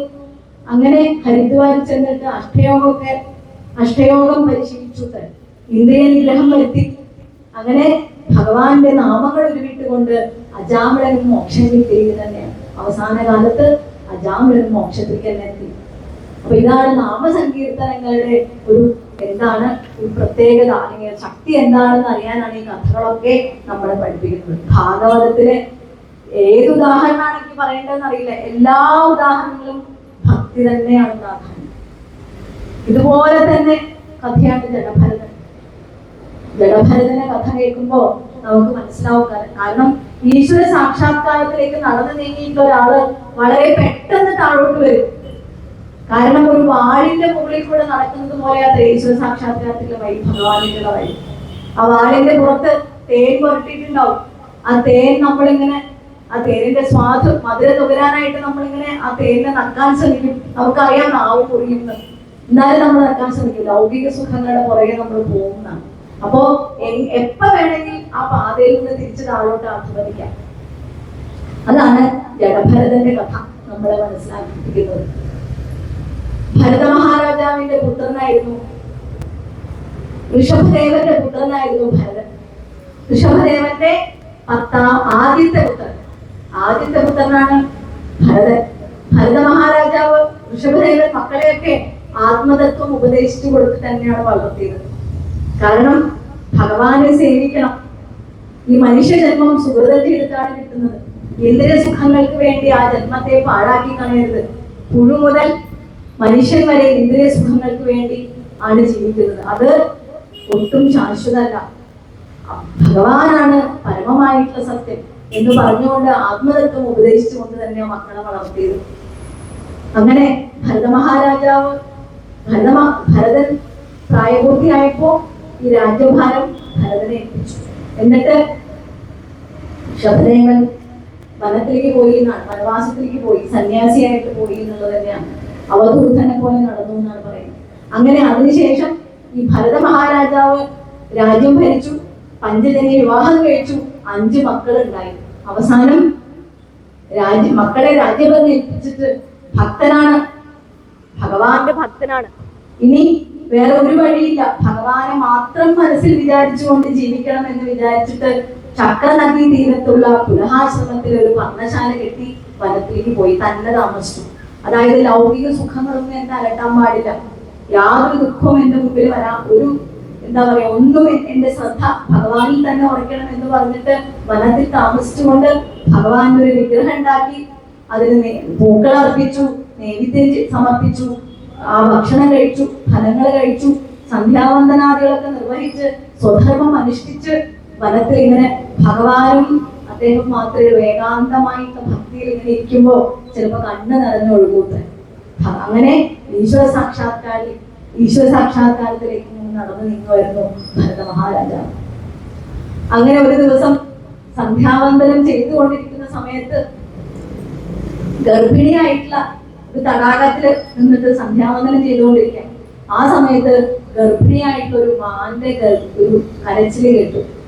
ഒരു മാൻ വന്നു വെള്ളം കുടിക്കാൻ വന്നതാണ്. അപ്പോ മാനിന്റെ കരച്ചില് കേട്ടു, അതിന്റെ പുറകെ തന്നെ സിംഹത്തിന്റെ ഗർജനവും കേട്ടു. പൂർണ്ണ ഗർഭിണിയായിട്ടുള്ള മാനാണ്. അപ്പൊ ആ സിംഹത്തിന്റെ ഗർജനത്തോട് കേട്ടപ്പോ ഈ മാൻ ഇങ്ങനെ ഓടിയ സമയത്ത് അതിന്റെ ജീവൻ അവിടെ നഷ്ടപ്പെട്ടു. എന്നിട്ട് ഈ കുഞ്ഞു മാൻകുട്ടി ഈ വെള്ളത്തിനോട് ഒഴുകി ഭരത മഹാരാജാവിന്റെ കയ്യിൽ വന്ന് വീണു. അപ്പോ കുഞ്ഞു മാൻകുട്ടിയാണ്, അതിനെ ഉപേക്ഷിക്കാൻ തോന്നിയില്ല. അപ്പൊ 2 കൈ കൊണ്ടും അതിനെ വാരി പുണർന്നു. എന്നിട്ട് ആ മാനിനെ കൊണ്ട് ആശ്രമത്തിലേക്ക് വന്നു കഴിഞ്ഞപ്പോ പിന്നെ ചിന്തകൾ മുഴുവൻ മാനിനെ കുറിച്ചാണ്. മാൻ ഇനി എന്ത് ഭക്ഷണം കൊടുക്കും അതിന് വേണ്ട പുല്ല് ഭക്ഷണമൊക്കെ ശേഖരിക്കാൻ പോയി. എന്നും കാട്ടിൽ ഇതിന് അയലുകൾ വന്യമൃഗങ്ങൾ ആക്രമിക്കുമോ എന്നുള്ളൊരു പേടിയായി. മാൻകുട്ടിക്ക് എവിടെയെങ്കിലും കാലിൽ എന്തെങ്കിലും കൊള്ളുകയൊക്കെ ചെയ്താൽ ഭയങ്കര സങ്കടമായി, സഹിക്കാൻ പറ്റുന്നില്ല സ്വന്തം പുത്രനെ പോലെ. അത് മാത്രമല്ല, മനസ്സിൽ ചിന്ത വന്നു, ഞാൻ മാത്രമല്ലേ ഉള്ളൂ ഈ മാനിന്, അപ്പൊ ഇതിനെ ഞാൻ വളർത്തിയില്ലെങ്കിൽ വേറെ ആരാ അതിനെ വളർത്തുക, അല്ലെങ്കിൽ അതിൽ വേറെ ആരുണ്ട് എന്നുള്ള ചിന്തയില് സ്വധർമ്മങ്ങൾ തന്നെ മറന്നു എന്നാണ്. ഭഗവാനെ ഏൽപ്പിക്കാൻ പോലും മറന്നുപോയി, നിവേദ്യം അർപ്പിക്കാൻ പോലും മറന്നുപോയിട്ട് മാനിന്റെ പുറകെ തന്നെ, മാനിനെ ചുറ്റിപ്പറ്റിയുള്ളതായി പിന്നെ ജീവിതം. മാനിന്റെ കഥകൾ ഇങ്ങനെ കണ്ടുകൊണ്ടിരിക്കും. ഒരിക്കൽ ഹോമം കൊണ്ട് മാൻ വൃത്തിഹീനാക്കിയപ്പോ അതിന് ചീത്ത പറഞ്ഞു. അപ്പൊ അത് പോയി ഇങ്ങനെ ഒരു മൂലയ്ക്ക് പിണങ്ങിയിരുന്നു. എന്നിട്ട് സമാധി അവസ്ഥയിലിരിക്കുമ്പോ കൊമ്പ് കൊണ്ട് ഇങ്ങനെ കുത്തി കളിപ്പിച്ചു. അപ്പോ മാനിനോടുള്ള ആ മമത കൊണ്ട് പ്രാരബ്ധം സ്വയം ഏറ്റെടുത്തു ഭരതമഹാരാജ. അങ്ങനെ ഒരു ദിവസം മരണം അടുത്തപ്പോ മാനിങ്ങനെ അടുത്ത് നിൽക്കുക, സ്വന്തം പുത്രനെ പോലെ കണ്ണു നിറഞ്ഞു നിൽക്കുക. അപ്പൊ ഭരതമഹാരാജാവിന് അകത്തും പുറത്തും മാൻ മാത്രമേ ഉള്ളൂ. മാനിനെ മനസ്സിൽ ആലോചിച്ചുകൊണ്ട് അദ്ദേഹം മരണമടഞ്ഞു. അപ്പോ അതിന്റെ അവസ്ഥ എന്താ? അപ്പൊ അവനെ മാനിനോടുള്ള മമത കൊണ്ട് ഏറ്റെടുത്ത കർമ്മം, ആ പ്രാരബ്ധം കൊണ്ട് ഭരതമഹാരാജാവിന് വലിയൊരു വിലയെ കൊടുക്കേണ്ടി വന്നത്. അടുത്ത ജന്മത്തില് മാനായിട്ട് അവതരിച്ചു, മാനായിട്ട് ജന്മമെടുത്തു. കാരണം മനുഷ്യജന്മത്തിൽ നിന്ന് മാനായിട്ടാണ് ജനിച്ചത് അല്ലേ? അപ്പോ ആ ജന്മം, അപ്പൊ മാന്റെ അകത്തിരുന്നുകൊണ്ട് പൂർവ്വജന്മത്തിന്റെ ഒരു സ്മൃതിയുണ്ട്. കാരണം എന്താ? ഭഗവാന്റെ പാതയിലൂടെ സഞ്ചരിച്ച ഒരാളാണ്. അപ്പൊ പൂർവ്വജന്മത്തിന്റെ ഓർമ്മയുള്ളത് കൊണ്ട് ആ മാനിന്റെ അകത്തിരുന്ന് ചിന്തിച്ചു. ഈശ്വര സാക്ഷാത്കാരത്തിലേക്ക് നടന്നു നീങ്ങിട്ട ഒരാളാണ് ഞാൻ. രാജമന്ത്രി ഒന്നും വേണ്ടാന്ന് വെച്ചിട്ട്, ആരോടും സംഘം വേണ്ടാന്ന് വെച്ചിട്ട് കാട്ടിലേക്ക് വന്ന് ജീവിച്ച ആളാണ് ഞാൻ. പക്ഷേ മാനിനോടുള്ള ഒരു മമത കൊണ്ട് വീണ്ടും ഞാൻ മാനായിട്ട് ജനിച്ചല്ലോ എന്നുള്ള സങ്കടം. ഇനി ഒരു ജന്മം ഉണ്ടാവുകയാണെങ്കിൽ ഈ ഈശ്വര സാക്ഷാത്കാരത്തിന്റെ പാതയിൽ നിന്ന് ഞാൻ പിന്തിരിയില്ല, അത് മാത്രമേ എന്റെ മനസ്സിലൊരു ലക്ഷ്യമുള്ളൂ എന്ന് പറഞ്ഞ് മാനിന്റെ അകത്തിരുന്നു കൊണ്ട് ചിന്തിച്ചു. അങ്ങനെ അങ്കിരസ് മഹർഷി, അങ്കിരസ് എന്ന താപസന്റെ അവസാനത്തെ പുത്രനായിട്ട് ജനിച്ചു ഭരതമഹാരാജാവ്. അപ്പൊ ജനിച്ചപ്പോ തന്നെ തീരുമാനിച്ചു, പൂർവജന്മ സ്മൃതിയുണ്ട്, കാരണം മാനായിട്ട് ജനിച്ചു, ആ സ്മൃതി മനസ്സിലുള്ളത് കൊണ്ട് തീരുമാനിച്ചു, ഈ ജന്മത്തില് എനിക്ക് ജ്ഞാന സമ്പാദനമോ പ്രവൃത്തി മാർഗമോ ഒന്നും വേണ്ട, ഞാൻ നിവൃത്തി മാർഗം മാത്രമേ ചിന്തിക്കുള്ളൂ, ഭഗവാന്റെ സ്മരണയോടുകൂടെ ഞാൻ ജീവിക്കും. അതുമാത്രമല്ല, ഇനി ആരുടെ അടുത്തെങ്കിലും സംഘം, എന്റെ മനസ്സിലൊരു സംഘം തോന്നരുത്, ഒരു മമത തോന്നരുത്, അതുകൊണ്ട് ഒരു ജഡത്തെ പോലെയോ ഒരു മന്ദബുദ്ധിയെ പോലെയോ ജീവിക്കാമെന്ന് തീരുമാനിച്ചു. അങ്ങനെ അങ്കിരസ് എന്ന താപസന്റെ പുത്രന് ജഡഭരതൻ എന്നുള്ള പേര് വന്നു. ജഡത്തെ പോലെയാണ്, ആരോടും പ്രതികരിക്കില്ല, ആരെന്ത് പറഞ്ഞാലും ഒന്നും പറയില്ല, തടിച്ചു കൊടുത്ത് വൈക്കോലും പിണ്ണാക്കും പുല്ലും ഒക്കെ ശരീരബോധമൊന്നുമില്ല, ആരോടും ആരെന്ത് ജോലി പറഞ്ഞാലും ചെയ്യും, തടിച്ചു കൊടുത്ത് ഇങ്ങനെ ഇരിക്കാത്ത. അപ്പോ ആൾക്കാരൊക്കെ പറഞ്ഞു തുടങ്ങി, ഒരു ബ്രാഹ്മണ കുടുംബത്തിൽ ജനിച്ചിട്ട് എന്താ ഇങ്ങനെ മന്ദബുദ്ധി ആയിപ്പോലെ. എല്ലാരും വിശ്വസിച്ച് മന്ദബുദ്ധിയാണ്, പക്ഷെ മന്ദബുദ്ധിയല്ല, ആത്മജ്ഞാനം വന്നിട്ടുള്ള ഒരാളാണ്. ഇനി ആരോടും മമത തോന്നരുത് എന്ന് വിചാരിച്ചിട്ട് നിവൃത്തി മാർഗത്തിലേക്ക് പോയിക്കൊണ്ടിരിക്കുന്ന ഒരാളാണ്. അങ്ങനെ ഒരു ദിവസം ആ വയല് കാണാനൊക്കെ പോകും, വയലിൽ കിടന്നുറങ്ങും, പുല്ലും പിണ്ണാക്കും ഒക്കെ കഴിക്കും, ശരീരബോധമില്ല. അവിടെ അങ്ങനെ ഒരു ദിവസം അവിടെ ഒരു ധനികന് പുത്രൻ ഉണ്ടാവാനായിട്ട് ദേവിക്ക് ബലി കൊടുക്കണത്രേ. എന്നിട്ട് ഈ ഭരതനെ ആൾക്കാർ പിടിച്ചു കെട്ടി കൊണ്ടുവരും, കാരണം വയലിൽ കിടന്ന് വന്നാണ്. ഇയാൾക്കൊരു വിരോധമില്ല, പിടിച്ചു കെട്ടി കൊണ്ടുവന്നപ്പോ അയാൾ വളരെ സന്തോഷത്തോടുകൂടെ വന്നു, ബലി കൊടുക്കാനായിട്ട് തയ്യാറായിട്ട് നിന്നു, കൈയൊക്കെ പുറകിൽ കെട്ടി തലയിങ്ങനെ കുമ്പിട്ട് നിന്നു ദേവിയുടെ മുമ്പിൽ. അപ്പോ ഈ ധനികന് വലിയ അത്ഭുതമായി, ഇത്ര പെട്ടെന്ന് ഒരു കരിമൃഗത്തെ കിട്ടിയില്ലോ. അത് മാത്രമല്ല, അയാൾക്കൊരു സങ്കടവും ഇല്ല, അവർക്ക് അത്ഭുതമുണ്ട്, എന്താ ഇയാൾ ഇങ്ങനെ പ്രതികരിക്കുന്നത്, ഒന്നും മിണ്ടാതെ നിൽക്കുക, ആരോടും ഒരു പരാതിയില്ല, പരിഭവം ഒന്നുമില്ല. പക്ഷെ തല വെട്ടാനായിട്ട് പുറപ്പെട്ടപ്പോ ആ ദേവിയുടെ വിഗ്രഹത്തിൽ നിന്ന് ദേവി തന്നെ ഉത്ഭവിച്ചിട്ട് എല്ലാവരെയും ഈ ശത്രുക്കളെയൊക്കെ കൊന്നു എന്നാണ് പറയുന്നത്. അതാണ് പറയുന്നത്, ഭഗവാന്റെ പാതയിലൂടെ സഞ്ചരിച്ച ഒരാളെ, ഭഗവാന്റെ സ്മൃതി മനസ്സിലുള്ള ഒരാളെ രക്ഷിക്കാനായിട്ട് ഭഗവാൻ തന്നെ അവതരിക്കുന്നുണ്ട്. നമ്മളിതാണ് മനസ്സിലാക്കേണ്ടത്. ജീവിതത്തിൽ മമതാബോധം മനസ്സിൽ വെച്ചുകൊണ്ടിരുന്നാൽ, ഞാൻ എൻ്റെ മകൻ അല്ലെങ്കിൽ എൻ്റെ വീട്, എൻ്റെ വണ്ടി അല്ലെങ്കിൽ എൻ്റെ ധനം എന്നുള്ള ചിന്തയോടുകൂടെ നമ്മൾ ജീവിച്ചാൽ, എൻ്റെ എന്ന ബോധത്തോടുകൂടെ നമ്മൾ കർമ്മം ചെയ്യുമ്പോൾ അതൊക്കെ കർമ്മവാസനയായിട്ട് നമ്മളിൽ അവശേഷിക്കും. അപ്പോ നമ്മുടെ ജന്മം അവിടെ തീരില്ല. വീണ്ടും വീണ്ടും വീണ്ടും നമ്മൾ ജന്മങ്ങൾ എടുത്തുകൊണ്ടിരിക്കും. ശങ്കരാചാര്യ പറഞ്ഞ പോലെ പുനരപി ജനനം പുനരപി മരണം പുനരപി ജനനീ ജഠരേ ശയനം. വീണ്ടും വീണ്ടും വീണ്ടും വീണ്ടും ജന്മങ്ങൾ എടുത്തുകൊണ്ട്. അപ്പൊ ഇതിനൊരു അവസാനം വേണ്ടേ? അതിനാണ് നമ്മൾ ഈ സത്സംഗങ്ങൾ പങ്കെടുക്കുകയും ഭഗവാന്റെ കീർത്തനങ്ങൾ കേൾക്കുകയും നല്ല പ്രവൃത്തികൾ ചെയ്യും. ആ നല്ല പ്രവൃത്തികൾ ചെയ്യുമ്പോൾ പോലും നമ്മുടെ മനസ്സിൽ ഒരു ചെറിയ അഹങ്കാരം പോലും പാടില്ല എന്നാണ്. ഒരു അന്നദാനം കൊടുത്ത ഒരാൾ, അന്നദാനം കൊടുത്തത് ഞാനാണ് ചെയ്തത്, എനിക്ക് മാത്രമേ ഇത് ചെയ്യാൻ സാധിക്കുള്ളൂ എന്നൊരു ബോധം അയാളുടെ മനസ്സിലുണ്ടെങ്കിൽ അതുപോലും അയാളിൽ കർമ്മവാസനയായിട്ട് അവസാനിക്കുന്നു. ഭീഷ്മര് യുദ്ധക്കളത്തിൽ വെച്ചിട്ട് കൃഷ്ണനോട് പറഞ്ഞു, ഭഗവാനെ, യുദ്ധം ഈ ഉണ്ടായതെല്ലാം അങ്ങയുടെ മായയാണ് അല്ലേ?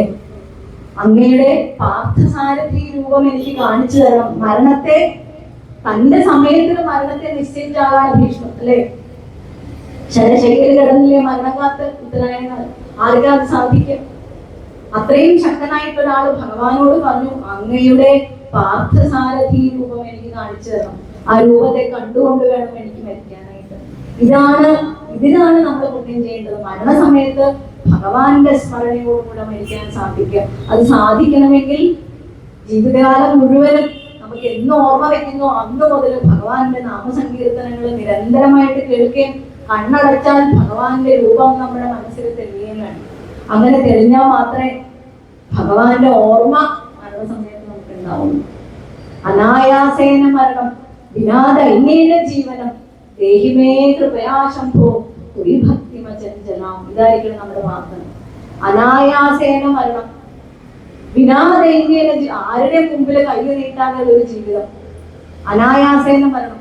ദേഹി എനിക്ക് തരൂ ഭഗവാനെ, അങ്ങയുടെ കൃപ കൊണ്ട് അങ്ങയുടെ ഭക്തി മാത്രം എന്റെ മനസ്സിൽ അചഞ്ചലമായിട്ട് ഇരിക്കട്ടെ എന്ന് പറഞ്ഞിട്ടാണ്.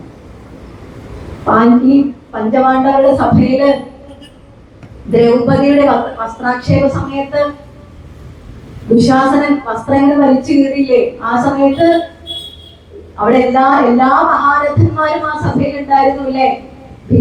ഭീഷ്മരുണ്ടായിരുന്നു, ദ്രോണരുണ്ടായിരുന്നു, ദ്രൗപദിയുടെ 5 ഭർത്താക്കന്മാരുണ്ടായിരുന്നു, അർജുനനുണ്ടായിരുന്നു, എല്ലാവരും ഉണ്ടായിരുന്നു.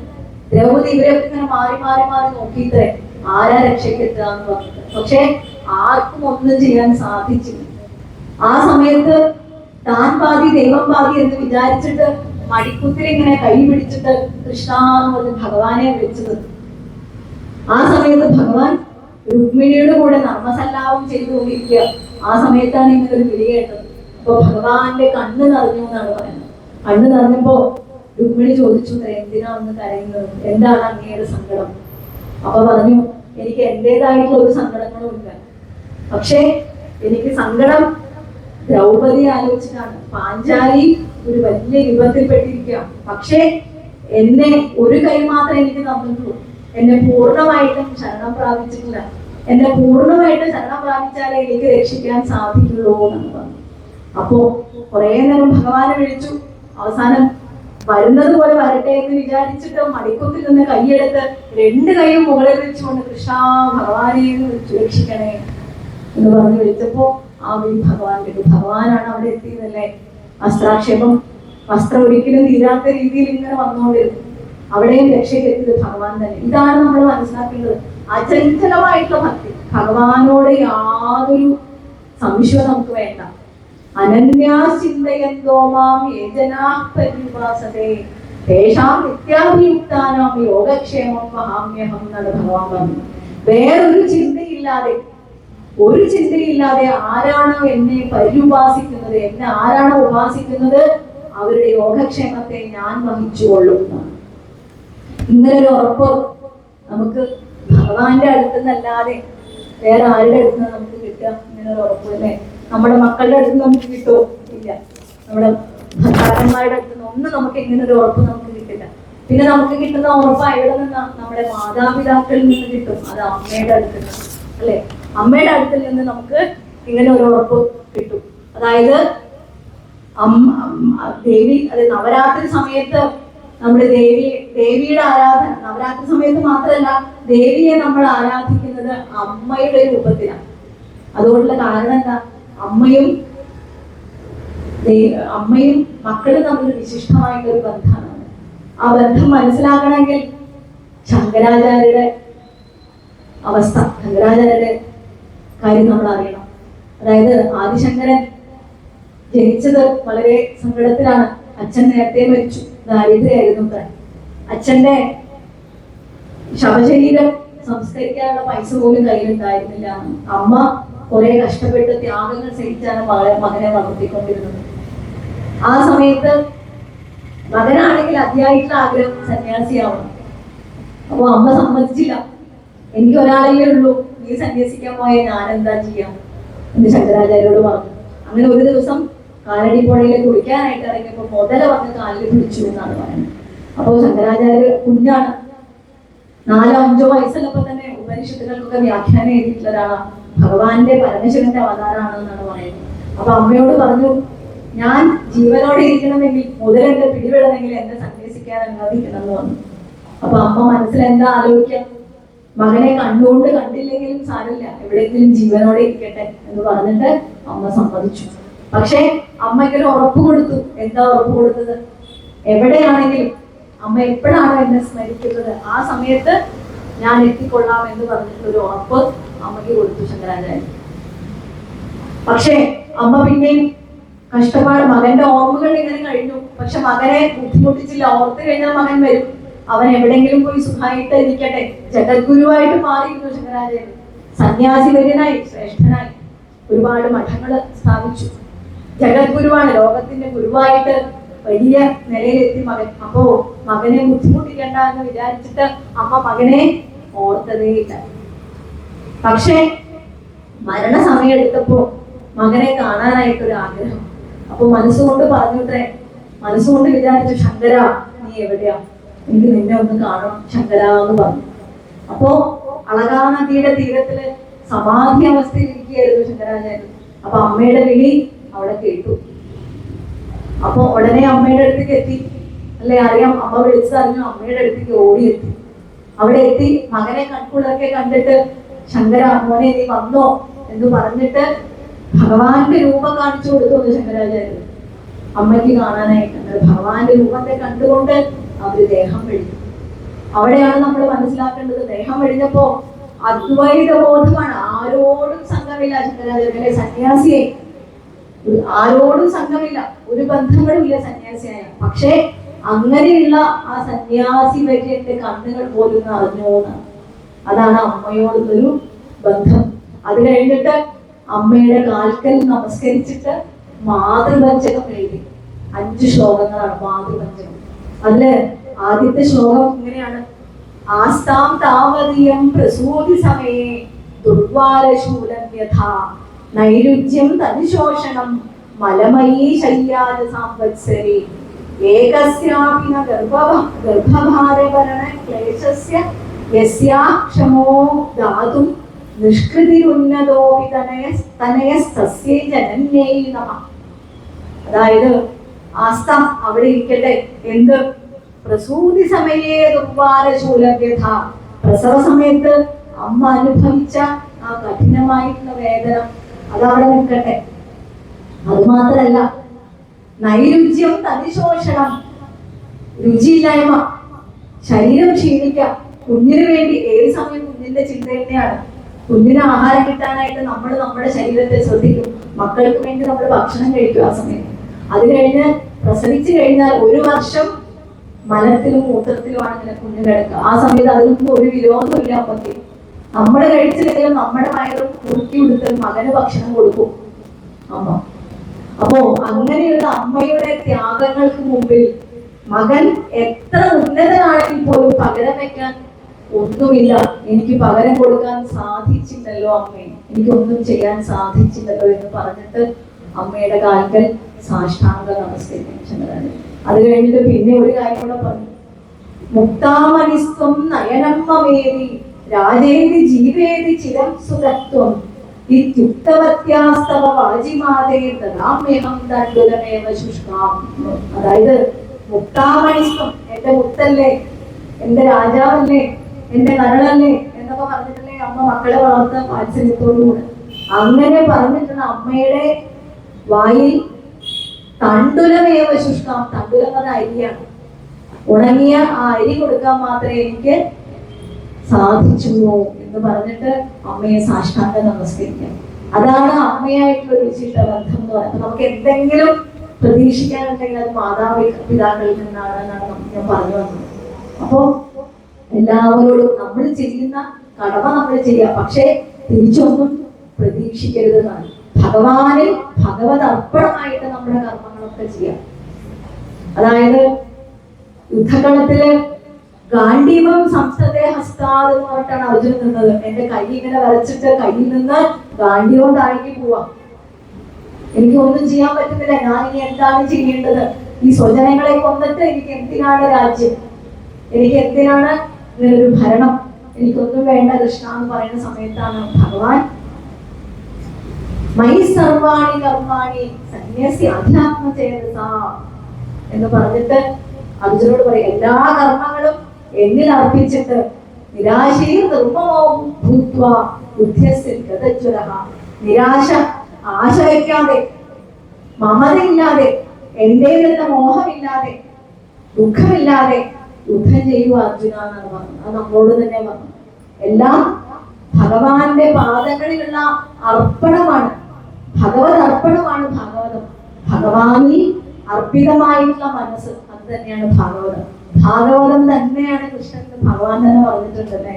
അതുമാത്രല്ല, ഭാഗവത വേദികളിൽ ഭഗവാൻ കൂടെ വന്നിരുന്ന കഥ കേൾക്കൂട്ടെ, അതൊരു പുണ്യല്ലേ. ഭഗവാന്റെ കൂടെ ഇരുന്നിട്ട് ഭാഗവതം കേൾക്കുക.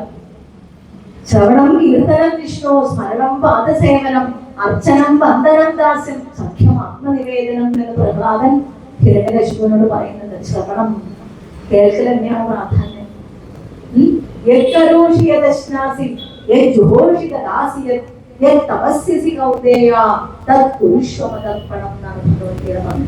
നീ എന്ത് ചെയ്യുന്നുവോ, നീ എന്ത് ദാനം ചെയ്യുന്നുവോ, നീ എന്ത് കർമ്മം ചെയ്യുന്നുവോ, നീ എന്ത് യജ്ഞം ചെയ്യുന്നുവോ, തപസ് ചെയ്യുന്നുവോ, എന്ത് ചെയ്താലും പുരുഷ്വമതർപ്പണം, എന്നിൽ അർപ്പിച്ചിട്ട് ചെയ്യുവോ അർജുന എന്നർത്ഥം.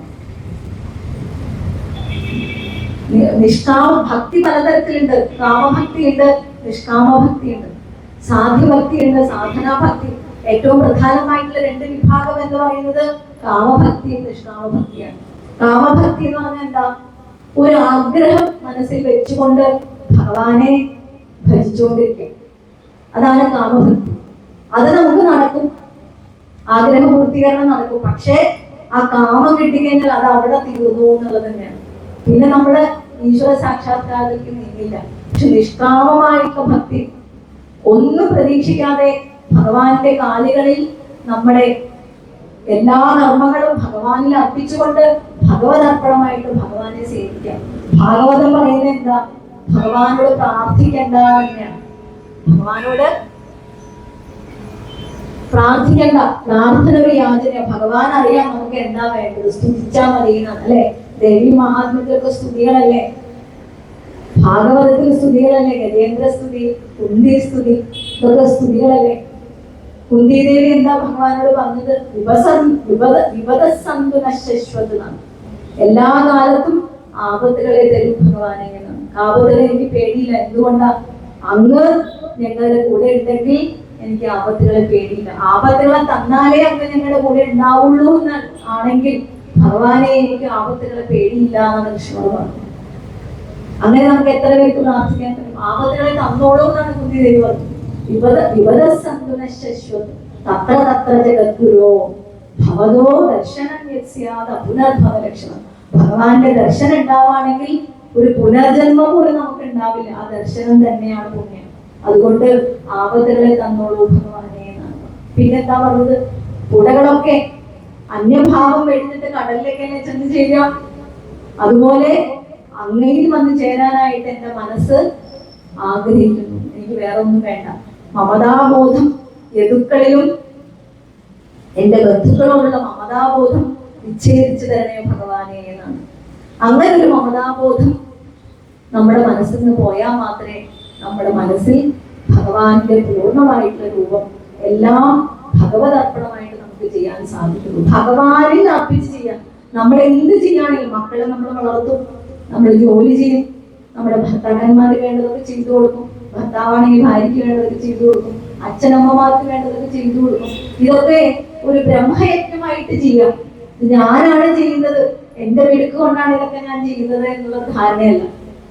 നമ്മുടെ സുഷുപ്തിയിൽ എങ്ങനെയാണ്? ഉറങ്ങി കിടക്കുമ്പോൾ സ്വപ്നം കാണാറുണ്ട്. കണ്ണു തുറന്നാൽ നമുക്ക് മനസ്സിലാവും ആ സ്വപ്നം സത്യമല്ല, അല്ലെ? ആ സുഷുപ്തിയിൽ ജീവിക്കുമ്പോൾ യാതൊരു ചിന്തകളും നമ്മൾ അലട്ടില്ല. നല്ല സുഷുപ്തിയാണ്. ജാഗ്രതയിൽ എഴുന്നേറ്റ് കഴിഞ്ഞാൽ പിന്നെ നമ്മളിങ്ങനെ കർമ്മം ചെയ്തുകൊണ്ടിരിക്കും. കായേന വാച മനസ്സേന്ദ്രിയ കർമ്മ എന്നാണ് പറയുന്നത്. അത് നമ്മുടെ ശരീരം കൊണ്ടും മനസ്സുകൊണ്ടും വാക്കുകൊണ്ടും ഒക്കെ ചെയ്യുന്നത് കർമ്മം തന്നെയാണ്. ഒരാളോട് വെറുപ്പ് സൂക്ഷിച്ചാലും അതും ഒരു കർമ്മം തന്നെയാണ്. ഒരാളെ തല്ലണം, കൈകൊണ്ട് തല്ലണമെന്നില്ല. കായേന വാച മനസാ ഇന്ദ്രിയൈ, ഇതെല്ലാം കർമ്മങ്ങൾ തന്നെയാണ്. എന്ത് ദുഷ്കർമ്മം ചെയ്താലും മനസ്സിൽ ഞാൻ എന്ന ബോധത്തോടുകൂടെ കർമ്മം ചെയ്താൽ അത് നമ്മളിൽ പുനർജന്മത്തിനൊരു കാരണമാകുന്നുള്ളത്. എന്ത് സ്മരണയിലാണോ നമ്മൾ മരിക്കുന്നത്, ആ സ്മരണയ്ക്ക് വേണ്ടിയിട്ട് നമ്മൾ ജനിക്കും. ഇപ്പൊ ധനത്തെ ആഗ്രഹിച്ചുകൊണ്ടാണോ ഒരാൾ മരിച്ചത്, അടുത്ത ജന്മത്തിലും അയാൾക്ക് ധനത്തോടുള്ള മോഹമായിരിക്കും. നമ്മൾ പറയില്ലേ, ചില കുട്ടികളൊക്കെ 3 വയസ്സാകുമ്പോ തന്നെ വയലിൻ വായിക്കും, പാട്ട് നന്നായിട്ട് പാടും, വരയ്ക്കും, ഇല്ലേ? അതൊക്കെ എന്താ? പൂർവ്വജന്മ വാസന തന്നെയാണ്. അല്ലെങ്കിൽ എങ്ങനെയാ 3 വയസ്സിലും സാധിക്കുന്നത്? നമ്പേഴ്സും ഇങ്ങനെ പറയുന്ന കുട്ടികളുണ്ട് തിരിച്ചു. അപ്പൊ ഇതൊക്കെ പൂർവ്വജന്മത്തിന്റെ ഒരു ബാക്കിപത്രമായിട്ടാണ് നമ്മൾ ജനിച്ചു വരുന്നത്. പൂർവ്വജന്മത്തിൽ എന്താണോ ആ ഭഗവത് സ്മൃതി ഉണ്ടെങ്കിൽ ഈ അടുത്ത ജന്മത്തിൽ, അതായത് എത്രയോ ജന്മങ്ങൾ എടുക്കണം നമുക്ക്. ഒരു ജന്മം കൊണ്ടൊന്നും ഈശ്വര സാക്ഷാത്കാരത്തിലേക്ക് എത്തില്ല. ഒരുപാട് ഈ മനുഷ്യ സാഗരം നമ്മൾ ഇങ്ങനെ കടന്ന് പോകണം. ശ്രീനാരായണ ഗുരുദേവൻ പറഞ്ഞിട്ടുണ്ട്, ദൈവമേ കാത്തുകൊള്ളുകന്ന് കൈവിടാതിങ്ങു ഞങ്ങളെ, നാവികൻ നീ ഭവാഭിക്യോരാവിവൻ തോണി നിപ്പദം. ദൈവമേ അങ്ങ് ഞങ്ങളെ കാത്തുകൊള്ളണം. എങ്ങനെ? കൈവിടാതിങ്ങു ഞങ്ങളെ എന്നാണ്. ഞങ്ങളെ പിടിക്കണം എന്നാ ഭഗവാനോട് പറഞ്ഞത്. നമ്മളോട് ഭഗവാനെ പിടിക്കാനല്ല പറഞ്ഞു. നമ്മളെ പിടിച്ചാൽ എങ്ങനെ? ആ പിടി നമ്മൾ വിടും. ദുഃഖം വന്നാലും സങ്കടം വന്നാലും ചിലർ പറയും, ദുഃഖമായി കഴിഞ്ഞാൽ ഞാൻ ഈ അമ്പലത്തിലേക്ക് പോകില്ല, എനിക്ക് ദുഃഖം തന്നല്ലോ എന്നൊക്കെ പറയും. പക്ഷെ അങ്ങനെ ഭഗവാനോട് നമ്മളെ പിടിക്കാൻ പറയുകയാണെങ്കിൽ ഒരിക്കലും ആ കൈ ഭഗവാൻ വിടില്ല. അതുമാത്രമല്ല, ഈ സംസാര സാഗരം ദുഃഖങ്ങളും സുഖങ്ങളും ഇങ്ങനെ മാറി മാറി വരും. അതാണ് ഭവാബ്ധി എന്ന് പറയുന്നത്. ഭവം എന്ന് പറഞ്ഞാൽ ഭവിക്കുന്നത്, വീണ്ടും വീണ്ടും ജനനവും മരണവും ഇങ്ങനെ വരും. അതൊരു സമുദ്രമാണെന്ന്. ആബ്ധി എന്ന സമുദ്രമാണ്. ആ ഭവാബ്ധിക്ക് ഒരു ആവി വൻതോണി നിൽപ്പദം, ഒരു തോണിയാണ്. ആ സമുദ്രം മറികടക്കാനായിട്ട് ഒരു തോണിയാണ് അങ്ങയുടെ ഈ പദം, അങ്ങയുടെ കാലുകൾ എന്നുള്ള അർത്ഥത്തിൽ എടുക്കാം, അങ്ങയുടെ നാമങ്ങൾ എന്നുള്ള അർത്ഥത്തിൽ. ആ നാമസങ്കീർത്തനങ്ങളോട് മാത്രമേ നമുക്ക് എത്താൻ സാധിക്കുള്ളൂ. പിന്നെ പറഞ്ഞെന്താ? കാത്തുകൊള്ളണം ഞങ്ങളെ എന്നാണ്. എല്ലാവരെയും കാത്തുകൊള്ളാനാണ്. എന്നെ കാക്കണം എന്നല്ല പറഞ്ഞു. പുഴു മുതൽ മനുഷ്യൻ വരെയുള്ള സകല ജീവജാലങ്ങളെയും അങ്ങ് കാത്തുകൊള്ളണേ എന്നാണ്. ആഴമേറും നിൻ മഹസാമാഴിയിൽ ഞങ്ങളാകവേ വാഴണം വാഴണം നിത്യം, വാഴണം ആഴണം വാഴണം നിത്യം, വാഴണം വാഴണം സുഖം.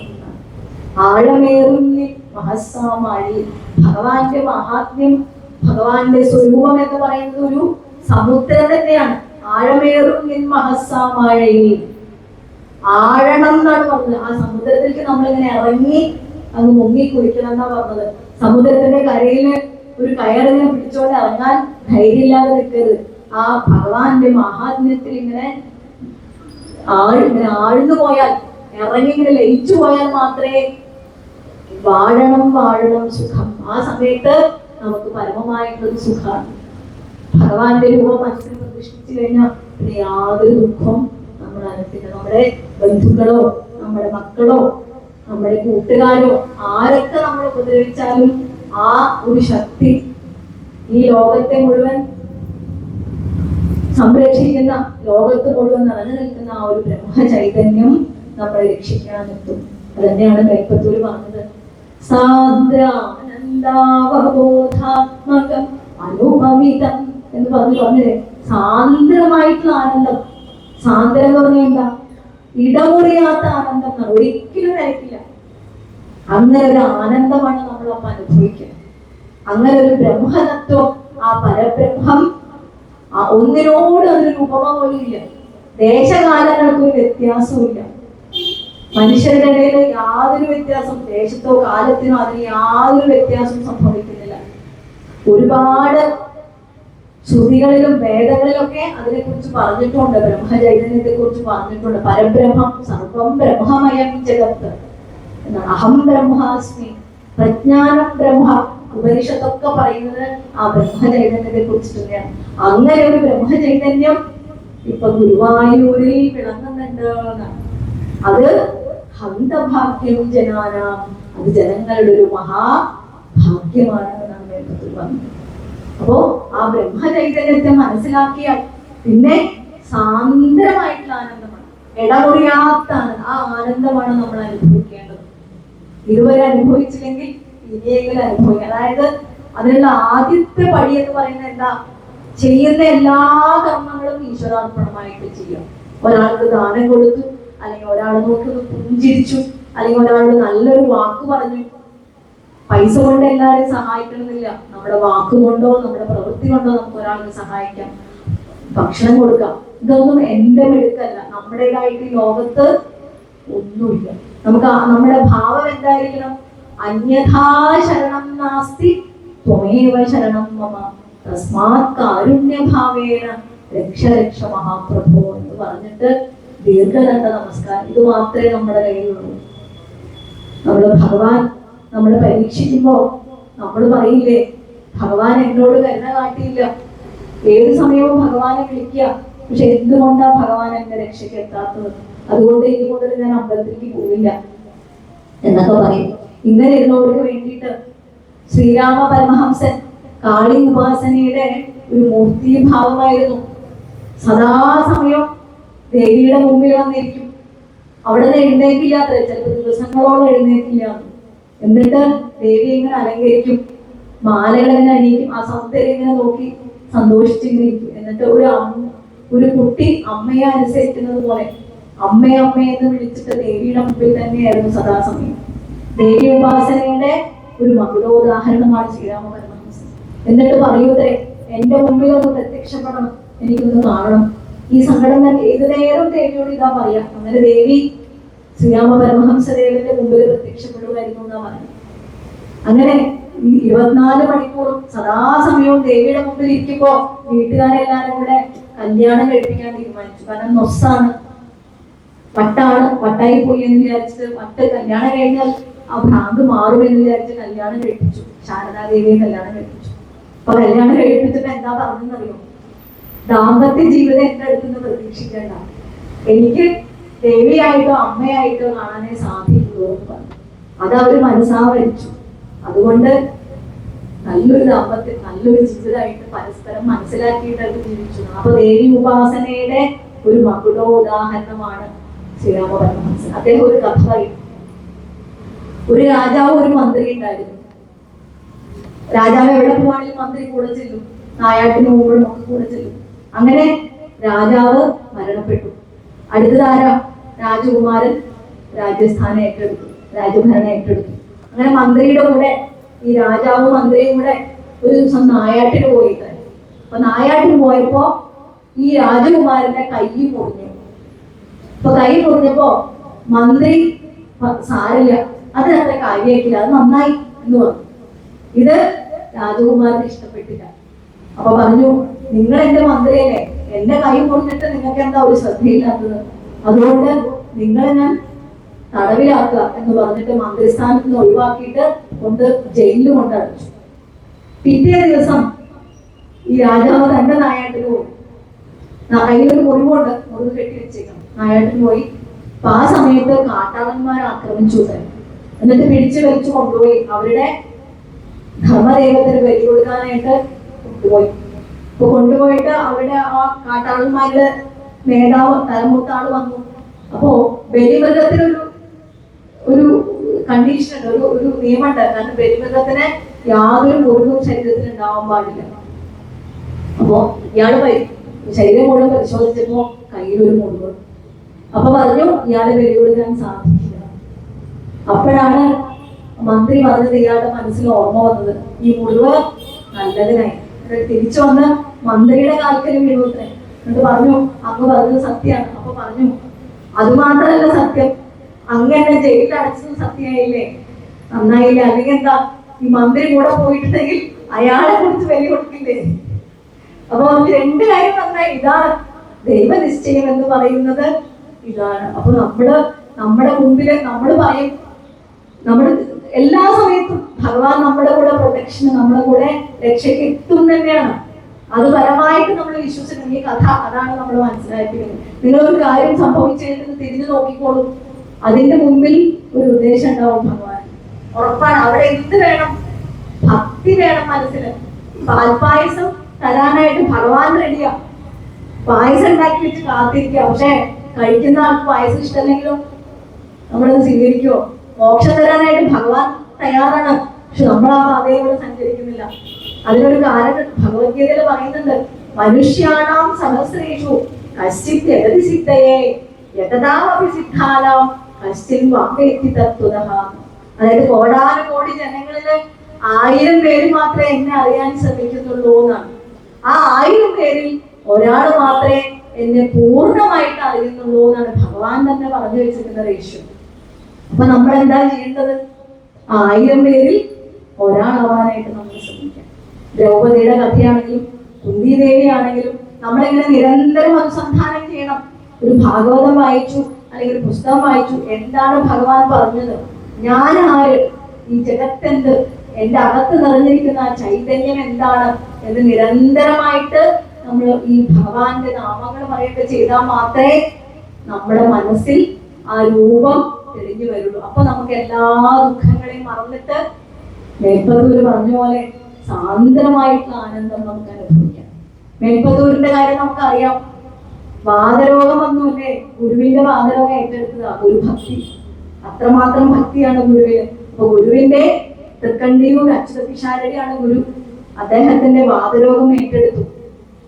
അതായത് മേൽപ്പത്തൂര് ജ്യോതിഷം അഭ്യസിക്കാനൊക്കെ വേണ്ടിയിട്ട് അവിടെ എത്തിയത്. അപ്പൊ അവിടെ എത്തി ആ വാതരോഗം ഏറ്റെടുത്ത് കഴിഞ്ഞ ഗുരുവിന് വയ്യാണ്ടായപ്പോ പിന്നെ ഒട്ടും സഹിക്കാൻ പറ്റിയില്ല. വാതരോഗം ഏറ്റെടുത്ത് കഴിഞ്ഞപ്പോ അത് മാറാനായിട്ട് ഗുരുവായൂർക്ക് വന്ന് ഭജിച്ചു എന്നാണ്. 3ാമത്തെ ദശകത്തിൽ മുഴുവൻ മേൽപ്പത്തൂരിന്റെ സങ്കടം നമുക്ക് ഇങ്ങനെ കൃത്യമായിട്ട് കാണാം. കണ്ണിൽ നിന്ന് വെള്ളം വരാതെ കരയാതെ നമുക്ക് ആ ദശകം പൂർണ്ണമാക്കാൻ തന്നെ സാധിക്കും. ഗതക്ലിഷ്ടം കഷ്ടം എന്ന് പറഞ്ഞിട്ട് പറയുന്നുണ്ട്. അങ്ങയുടെ എന്റെ ശരീരത്തിൽ മുഴുവൻ വേദനകളാണ്, കുറെ കഷ്ടപ്പാടുകളാണ്. അത് മുഴുവൻ സഹിക്കുമ്പോൾ അങ്ങയുടെ പാദങ്ങളിലുള്ള ഭക്തി ആസ്വദിക്കാൻ പോലും എനിക്ക് സാധിക്കുന്നില്ല ഭഗവാനെ. അതുകൊണ്ട് അങ്ങയുടെ കീർത്തനങ്ങൾ രചിച്ചുകൊണ്ട് പാടിക്കൊണ്ട് ഞാൻ എവിടെയെങ്കിലും പോയി ഒരു വിജനമായിട്ടുള്ള സ്ഥലത്ത് നിന്നുകൊള്ളാം. ഭഗവതക്ലിഷ്ടം കഷ്ടം തവചരണ സേവാരസഫലേഭ്യനാസക്തം ചിത്തം ഭവതിവത വിഷ്ണോ ദയാ. എന്നോട് ദയ കാണിക്കൂ ഭഗവാനെ എന്ന് പറയുന്നത്. ഗതക്ലിഷ്ടം കഷ്ടം. അത് കഴിഞ്ഞിട്ട് പറയും, പ്രഭൂതാഭിവ്യാധി പ്രസവചലിതേ മാമകൃതി ത്വദീയം തദ്രൂപം പരമരസചിദ്രൂപമുദിയാത്. പ്രഭൂതം, ഒരു വലിയ ആധിവ്യാധി എന്റെ ശരീരത്തിലുണ്ട്, അതുകൊണ്ട് എന്റെ ശരീരം ക്ലേശിക്കുന്നു ഭഗവാനെ. പക്ഷേ അങ്ങയുടെ ആ ചിദാനന്ദ രൂപം എന്റെ മനസ്സിലുണ്ടെങ്കിൽ എല്ലാ പീഡകളെയും ഞാൻ മറക്കാം ഭഗവാനെ. ആ ഒരു രൂപം മാത്രം മതി എന്റെ മനസ്സിൽ നിന്നാണ് പറയുന്നത്. ഭവദ്ഭക്തി സ്ഫീതാ ഭവതു മമ സൈവ പ്രശമയേത ശേഷക്ലേശൗഖം നഖലുരതി സന്ദേഹകണിക. അങ്ങയുടെ ഭവദ്ഭക്തി സ്ഫീതാ ഭവതു മമ, അങ്ങയുടെ ഭക്തി എന്നിലിങ്ങനെ വർദ്ധിച്ചു വരട്ടെ. അതെന്റെ ക്ലേശങ്ങളെ നിശേഷം ഇല്ലാതെയാക്കും. അതിൽ എനിക്ക് യാതൊരു സന്ദേഹം പോലുമില്ല. നഖലുഹൃതി സന്ദേഹകണിക, എന്റെ ഹൃദയത്തിൽ ഒരു ചെറിയ സംശയം പോലും ഇല്ല ഭഗവാനെ. അവസാനം പറഞ്ഞു, കിമുക്തൈർഭൂയോപി തവൈ കരുണായാവതുദിയാദഹം താവദേവ പ്രഹിതവിധാത്ത പ്രലപിത. അതായത് ഞാൻ എന്തിനാ ഭഗവാനെ ഇങ്ങനെ ആവലാതി പറയുന്നത്? ഇനി ആവലാതികളെല്ലാം നിർത്തി നിർത്തിയിട്ട് എന്നെ കൊണ്ട് എത്ര സാധിക്കുന്നുവോ, രോഗമുണ്ടല്ലേ, എന്നെ കൊണ്ട് എത്ര സാധിക്കുന്നുവോ അത്രയും നദി നദി നിഷേവാ വിരജൻ, അങ്ങയെ നമസ്കരിച്ചുകൊണ്ടും അങ്ങയെ സ്തുതിച്ചുകൊണ്ടും ഞാൻ കഴിഞ്ഞോളാം. ഇങ്ങനെ നാരായണത്തിലെ എല്ലാ ശ്ലോകങ്ങളും ഭക്തിയാണ് അതിന്റെ ഭാവം എന്ന് പറയുന്നത്. ആ ശ്ലോകങ്ങളൊക്കെ ഭഗവാനോടുള്ള അർച്ചന. അങ്ങനെയല്ലേ അതിന് പറയുന്നത് ബന്ധുസ്നേഹം വിജഹ്യ തവഹി കരുണയാ എന്ന് പറയുന്നത്. ബന്ധുസ്നേഹം, ഞാൻ നേരത്തെ പറഞ്ഞ ആ മമതാബോധം, ബന്ധുക്കളോടുള്ള സ്നേഹം വെടിഞ്ഞുകൊണ്ട് ആത്മാവിനെ അങ്ങയിൽ ഉറപ്പിച്ചിട്ട്, ആത്മാവ് തന്നെയാണ് ഭഗവാൻ എന്ന് ആത്മാവിനെ അങ്ങയിൽ ഉറപ്പിച്ചുകൊണ്ട് ഞാൻ സഞ്ചരിച്ചോളാം ഭഗവാനെ. അങ്ങയുടെ കരുണ ഉണ്ടെങ്കിൽ മാത്രമേ ആ ബന്ധുസ്നേഹത്തെ എനിക്ക് ഇല്ലാതാക്കാൻ സാധിക്കുള്ളൂ.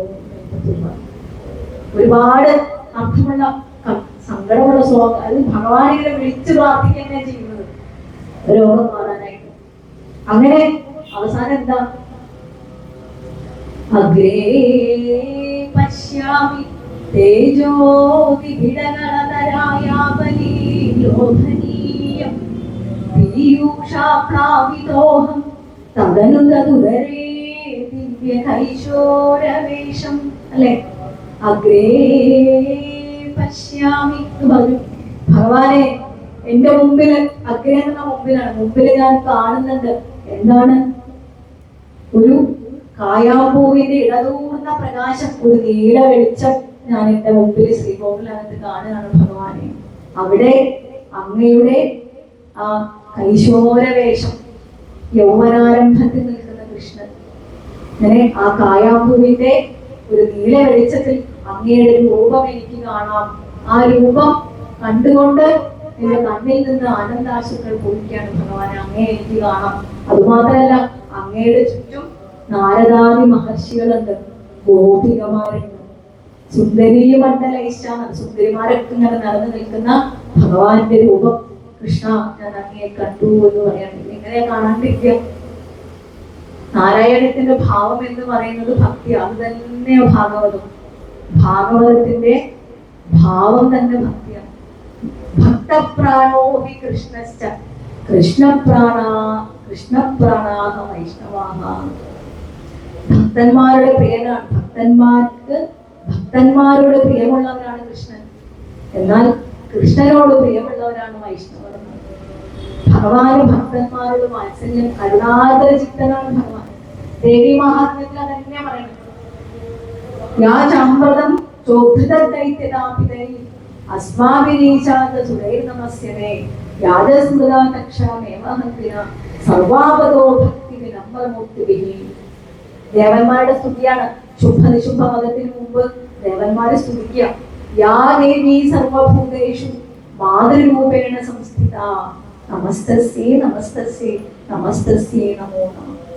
ബുദ്ധിരൂപേണ സംസ്ഥിത, ശക്തിരൂപേണ സംസ്ഥിത, മാതൃരൂപേണ സംസ്ഥിത, ഭ്രാന്തിരൂപേണ സംസ്ഥിത എന്ന് പറഞ്ഞിട്ട് പറയുന്നത്. അവസാനം ഈ ദൈത്യന്മാരിൽ, അതായത് ഈ അസുരന്മാരിൽ തപിക്കപ്പെട്ട ദേവന്മാര് നമ്രശിരസ്കരായിട്ട് അങ്ങയെ നമസ്കരിക്കുകയാണ്. ദേവി മാത്രമാണ് ഞങ്ങളുടെ ഈശ്വരി.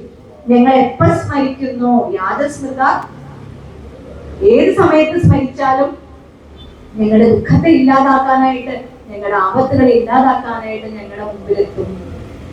യഥാ യഥാ ബാധ ദാനബോധാ ഭവിഷ്യതി തഥാ തഥാ അവതീര്യാഹം കരിഷ്യാമ അതിസംശയം എന്നാണ് അവസാനിക്കുന്നത്. എപ്പോഴൊക്കെ അസുരന്മാരുടെ ബാധ ഉണ്ടാവുന്നു ആ സമയത്ത് ഞാൻ അവതരിക്കും. ഇതന്നെയല്ലേ ഭഗവത്ഗീതയിൽ പറഞ്ഞത്? യഥാ യഥാ ഹി ധർമ്മസ്യ ഗ്ലാനിർഭവതി ഭാരത അഭ്യുത്ഥാനം അധർമ്മസ്യ തദാത്മാനം സൃജാമ്യഹം. എപ്പോഴൊക്കെ ധർമ്മത്തിന് ചുതി സംഭവിക്കുന്നുവോ, അധർമ്മം ഉയർത്തെഴുന്നേൽക്കുന്നുവോ, ആ സമയത്ത് ഞാൻ സൃഷ്ടിക്കും, വീണ്ടും ഞാൻ സൃഷ്ടിക്കപ്പെടും, ഞാൻ അവതാരം എടുക്കും തന്നെയാണ്. ഇവിടെ നമ്മൾ മനസ്സിലാക്കേണ്ടത് എന്താ? ആ ബാധ, ആസുരിക ശക്തികൾ എന്ന് പറഞ്ഞാൽ എന്താ? നമ്മുടെ മനസ്സിനകത്തുള്ള കാമക്രോധ ലോഭമോഹാദികളെ ഇതിലൊക്കെ നശിപ്പിക്കൽ തന്നെയാണ് ഉപാസന ചെന്നെത്തുന്നത്. ഒരു ഉപാസനയിലൂടെ നമ്മുടെ മനസ്സാണ് നിർമ്മലാവേണ്ടത്. അമ്പലത്തിൽ പോകുമ്പോൾ നമ്മൾ പറയില്ലേ, നമുക്ക് നല്ലൊരു എനർജി ഉണ്ടെന്ന് അല്ലെ, ഇന്ന് നല്ല ഒരു സത്സംഗം കേട്ടു, ഇത് എന്തൊരു സുഖാ മനസ്സിനെന്ന് പറയും. അടുത്ത ദിവസം നമ്മൾ വീട്ടിൽ പഴയതുപോലെയാണ്. അങ്ങനെയല്ല ക്ഷേത്രം എന്ന് പറഞ്ഞാൽ എന്താ? ക്ഷയാത്രായതേ ഇത് ക്ഷേത്രം എന്നാണ്. ക്ഷയത്തിൽ നിന്ന് രക്ഷിക്കുന്നതാണ് ക്ഷേത്രം. അല്ലെങ്കിൽ ക്ഷയാത്രായതേ, ക്ഷയം എന്ന് പറയുന്നത് ഒരുപാട് ക്ഷയങ്ങളുണ്ട്. സന്താനക്ഷയുണ്ട്, സുഹൃതക്ഷയുണ്ട്, ദാരിദ്ര്യ ദുഃഖം. ക്ഷതാണെങ്കിലല്ലേ മനസ്സിലേക്കുന്ന മുറിവ്, ഇതിൽ നിന്ന് ഒരു രക്ഷയാണ് ക്ഷേത്രം. അവിടെ ചെന്ന് ഭഗവാനെ നമസ്കരിച്ചാൽ നമ്മുടെ മനസ്സിലൊരു പരിവർത്തനം ഉണ്ടാവണം. ശബരിമല ദർശനമായിക്കോട്ടെ, ഭഗവാന്റെ ഉപാസനയായിട്ട് ആയിക്കോട്ടെ, ഭാഗവതം കേൾക്കലായിക്കോട്ടെ, സത്സംഗങ്ങള്, ഭഗവാന്റെ നാമസങ്കീർത്തനം, ഇതൊക്കെ എവിടെയാ പരിവർത്തനം ഉണ്ടാക്കേണ്ടത് നമ്മുടെ മനസ്സിലാണ്. ക്ഷേത്രത്തിൽ വിഗ്രഹം ഉണ്ടല്ലേ, വിശേഷേണ ഗ്രാഹ്യത്തി ഇത് വിഗ്രഹമാണ്. വിശേഷ രൂപത്തിൽ ഈശ്വരത്വത്തെ നമുക്ക് ഗ്രഹിപ്പിക്കുന്നത്, അതാണ് വിഗ്രഹം. പ്രതിഷ്ഠ എന്ന് പറയും. പ്രതിപ്രസ്ഥ, അതായത് അചഞ്ചലമായിട്ട് നിൽക്കുന്നത്, അതാണ് പ്രതിഷ്ഠ. ആ പ്രതിഷ്ഠയ്ക്ക് എങ്ങനെയാ ചൈതന്യം ഉണ്ടാവുന്നത്? ഉപാസനാ മന്ത്രങ്ങള്, മൂലമന്ത്രങ്ങൾ ജപിക്കുകയും അർച്ചന ചെയ്യുകയും മന്ത്രപൂരിതങ്ങളായ കലശങ്ങൾ കൊണ്ട് അഭിഷേകം നടത്തുകയൊക്കെ ചെയ്യുമ്പോഴാണ് ഉപാസനയ്ക്ക് അവിടെ ചൈതന്യം ഉണ്ടാവുന്ന വിഗ്രഹത്തിന്. ആ ചൈതന്യത്തിന്റെ ആ ഊർജത്തിന്റെ ഒരു വലിയ സ്രോതസ്സാണ് ക്ഷേത്രം.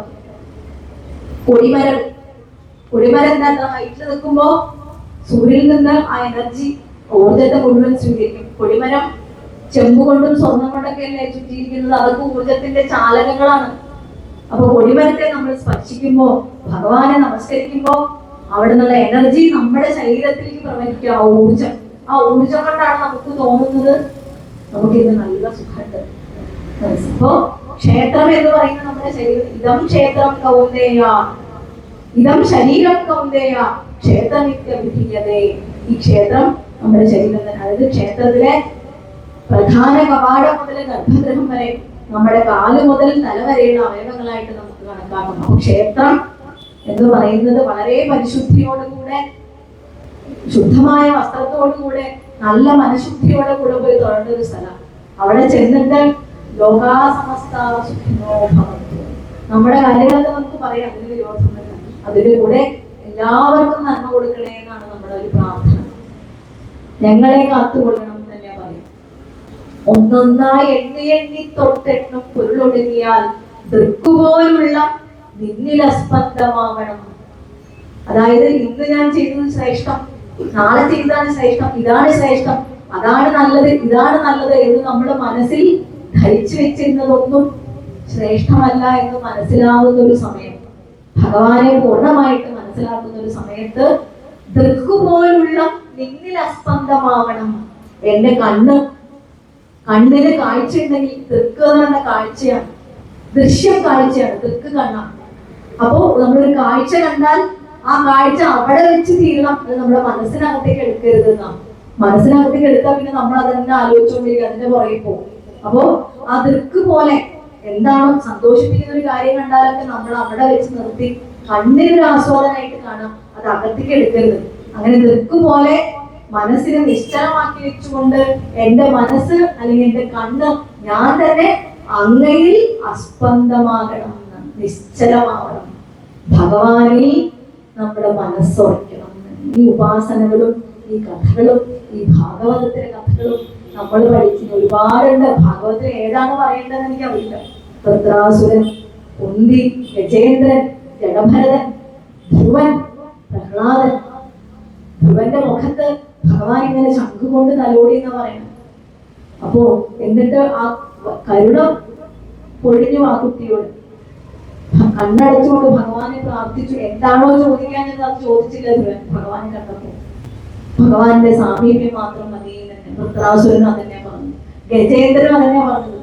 ഗജേന്ദ്രൻ ഒരുപാട് ആനകളുണ്ടായിരുന്നില്ല, പിടിയാനകളും കൂടെ നടന്ന കൊമ്പനാനെ ആർക്കും ഗജേന്ദ്രൻ രക്ഷിക്കാൻ സാധിച്ചില്ല. അവസാനം ഭഗവാനെ രക്ഷയിടൂ എന്ന് പറഞ്ഞിട്ട് തുമ്പിക്കൈ കൊണ്ട് താമരപ്പൂ കയ്യിലെടുത്തുകൊണ്ട് നാരായണാഖില ഗുരോ ഭഗവൻ നമസ്തേ എന്ന് പറഞ്ഞു. അപ്പോ ഭഗവാനാണ് ശരണം. അതുപോലെ ഭാഗവതം അവസാനിക്കുന്ന അങ്ങനെയല്ല. ഭവേ ഭവേഥാ ഭക്തി പാദയോസ്തവ ജായതേ. തഥാ കുരുഷ്വ ദേവേശ നാഥസ്ത്വം നോ യതഃ പ്രഭോ നാമസങ്കീർത്തനം യസ്യ സർവപാപപ്രണാശനം പ്രണാമോ ദുഃഖശമനസ്തം നമാമി ഹരിപരം. ഭവേ ഭവേ യഥാ ഭക്തി. എത്ര ജന്മങ്ങൾ എടുത്താലും ഭഗവാനുള്ള ഭക്തി എനിക്ക് വർദ്ധിച്ചു വരണമേ എന്ന്. ജന്മങ്ങളില്ല, ഈ ഒരു ജന്മം കൊണ്ട് തീരുന്നൊന്നും നമുക്ക് പറയാൻ പറ്റില്ല. അതിനെന്താവണം? ദൃക്കുപോലുള്ള നിന്നിൽ അസ്പന്ദമാവണം. അതത്ര എളുപ്പമല്ല. പക്ഷെ അതിനുവേണ്ടി നിരന്തര നിത്യാഭ്യാസി ആനയെടുക്കുന്നതന്നെ. അപ്പൊ നിരന്തരമായിട്ട് അഭ്യാസം ഉണ്ടെങ്കിൽ അത് സാധിക്കും. പല മാർഗങ്ങളും ഭഗവത്ഗീത പറയുന്നുണ്ട്. അപ്പോ അങ്ങനെ എല്ലാവരിലും എല്ലാ സമയത്തും വർദ്ധിച്ചൊരു ഭക്തി തരണേ. ആരാണോ എന്റെ ദുഃഖത്തെ ഇല്ലാതെയാക്കുന്നത്, എന്റെ ദുഃഖത്തെ ഇല്ലാതാക്കുന്ന അങ്ങ് തന്നെയാണ് എന്റെ നാഥൻ. അങ്ങയ്ക്കായിക്കൊണ്ട് നമസ്കാരം. നമോസ്തുതേ മഹായോഗിൻ പ്രപന്ന മനുഷാധിമാൻ യഥാർത്ഥ ചരണാഭോജേസ്യാദനപ്പായി ഉദ്ധവലക്ഷ്മോട് പറഞ്ഞു. നമോസ്തുതേ മഹായോഗിൻ. മഹായോഗിയായിട്ടുള്ള ഭഗവാനെ, അങ്ങയ്ക്ക് നമസ്കാരം. അങ്ങയുടെ പാദങ്ങളിലെ രതി വർദ്ധിച്ചു വരണമേ, ഇതാണ് എന്റെ ആഗ്രഹം എന്നാണ് ഉദ്ധവർ പറഞ്ഞത്. അപ്പോ ഭഗവാന്റെ നാമസങ്കീർത്തനങ്ങളിലൂടെ ജീവിച്ചിട്ട് ഭഗവാനെ അറിയാനായിട്ട് എല്ലാവരും ശ്രമിക്കാം. പരമമായിട്ടുള്ള ചൈതന്യം, പരമമായിട്ടുള്ള സത്യത്തെ അറിയാം. എല്ലാവരിലും ഭക്തി ഉണ്ടാവണം. ഭഗവാനാണ്, ഭഗവാനെ സാധിക്കുള്ളൂ. എന്താ? മൂകം കരോതി വാചാലം പങ്കും ലംഘയതേ ഗിരിം യത്പാദമഹം വന്ദേ പരമാനന്ദമാധവം. മൂകം കരോതി വാചാലം, ഊമയെ വാചാലനാക്കും. മുടന്തനെ പർവ്വതങ്ങൾ കയറാനായിട്ട് സഹായിക്കും. അങ്ങനെയായിട്ടുള്ള ഭഗവാനാണ് നമസ്കാരം. അത് ഭഗവാന് മാത്രമേ, ആരുടെ കൃപ കൊണ്ടാണോ സാധിക്കുന്നത്, അങ്ങയ്ക്ക് നമസ്കാരം എന്ന് പറഞ്ഞുകൊണ്ട് ഈ ദേവി ഗീതാമഹാത്മ്യത്തിലാണ് ആ ശ്ലോകം. അപ്പോ എല്ലാവരിലും വർദ്ധിച്ച ഭക്തി ഉണ്ടാകട്ടെ, എല്ലാവരെയും ഭഗവാൻ അനുഗ്രഹിക്കട്ടെ എന്ന് പറഞ്ഞുകൊണ്ട് എന്റെ സത്സംഗം ഞാനിവിടെ അവസാനിപ്പിക്കുകയാണ്. കായേന വാചാ മനസേന്ദ്രിയർവാ ബുദ്ധ്യാത്മനാ വാ പ്രകൃതേ സ്വഭാവാത് കരോമി യദ്യത് സകലം പരസ്മൈ നാരായണായേതി സമർപ്പയാമി. കരചരണകൃതം വാ കർമ്മജം കായജം കർമ്മജം വാ ശ്രവണനൈനജം വാ മാനസം വാ പരാധം വിദിതം അവിദിതം വാ സർവമേതത് ക്ഷമസ്വ ശിവ ശിവ കരുണാധേ ശ്രീ മഹാദേവ ശംഭോ. അന്യഥാ ശരണം നാസ്തി ത്വമേവ ശരണം മമ. തസ്മാത് കാരുണ്യഭാവേന രക്ഷ രക്ഷ മഹാപ്രഭോ. ലോകാ സമസ്താ സുഖിനോ ഭവന്തു. ഓം സർവേ ഭവന്തു സുഖിനഃ, സർവേ സന്തു നിരാമയാഃ, സർവേ ഭദ്രാണി പശ്യന്തു, മാ കശ്ചിത് ദുഃഖഭാഗ് ഭവേത്.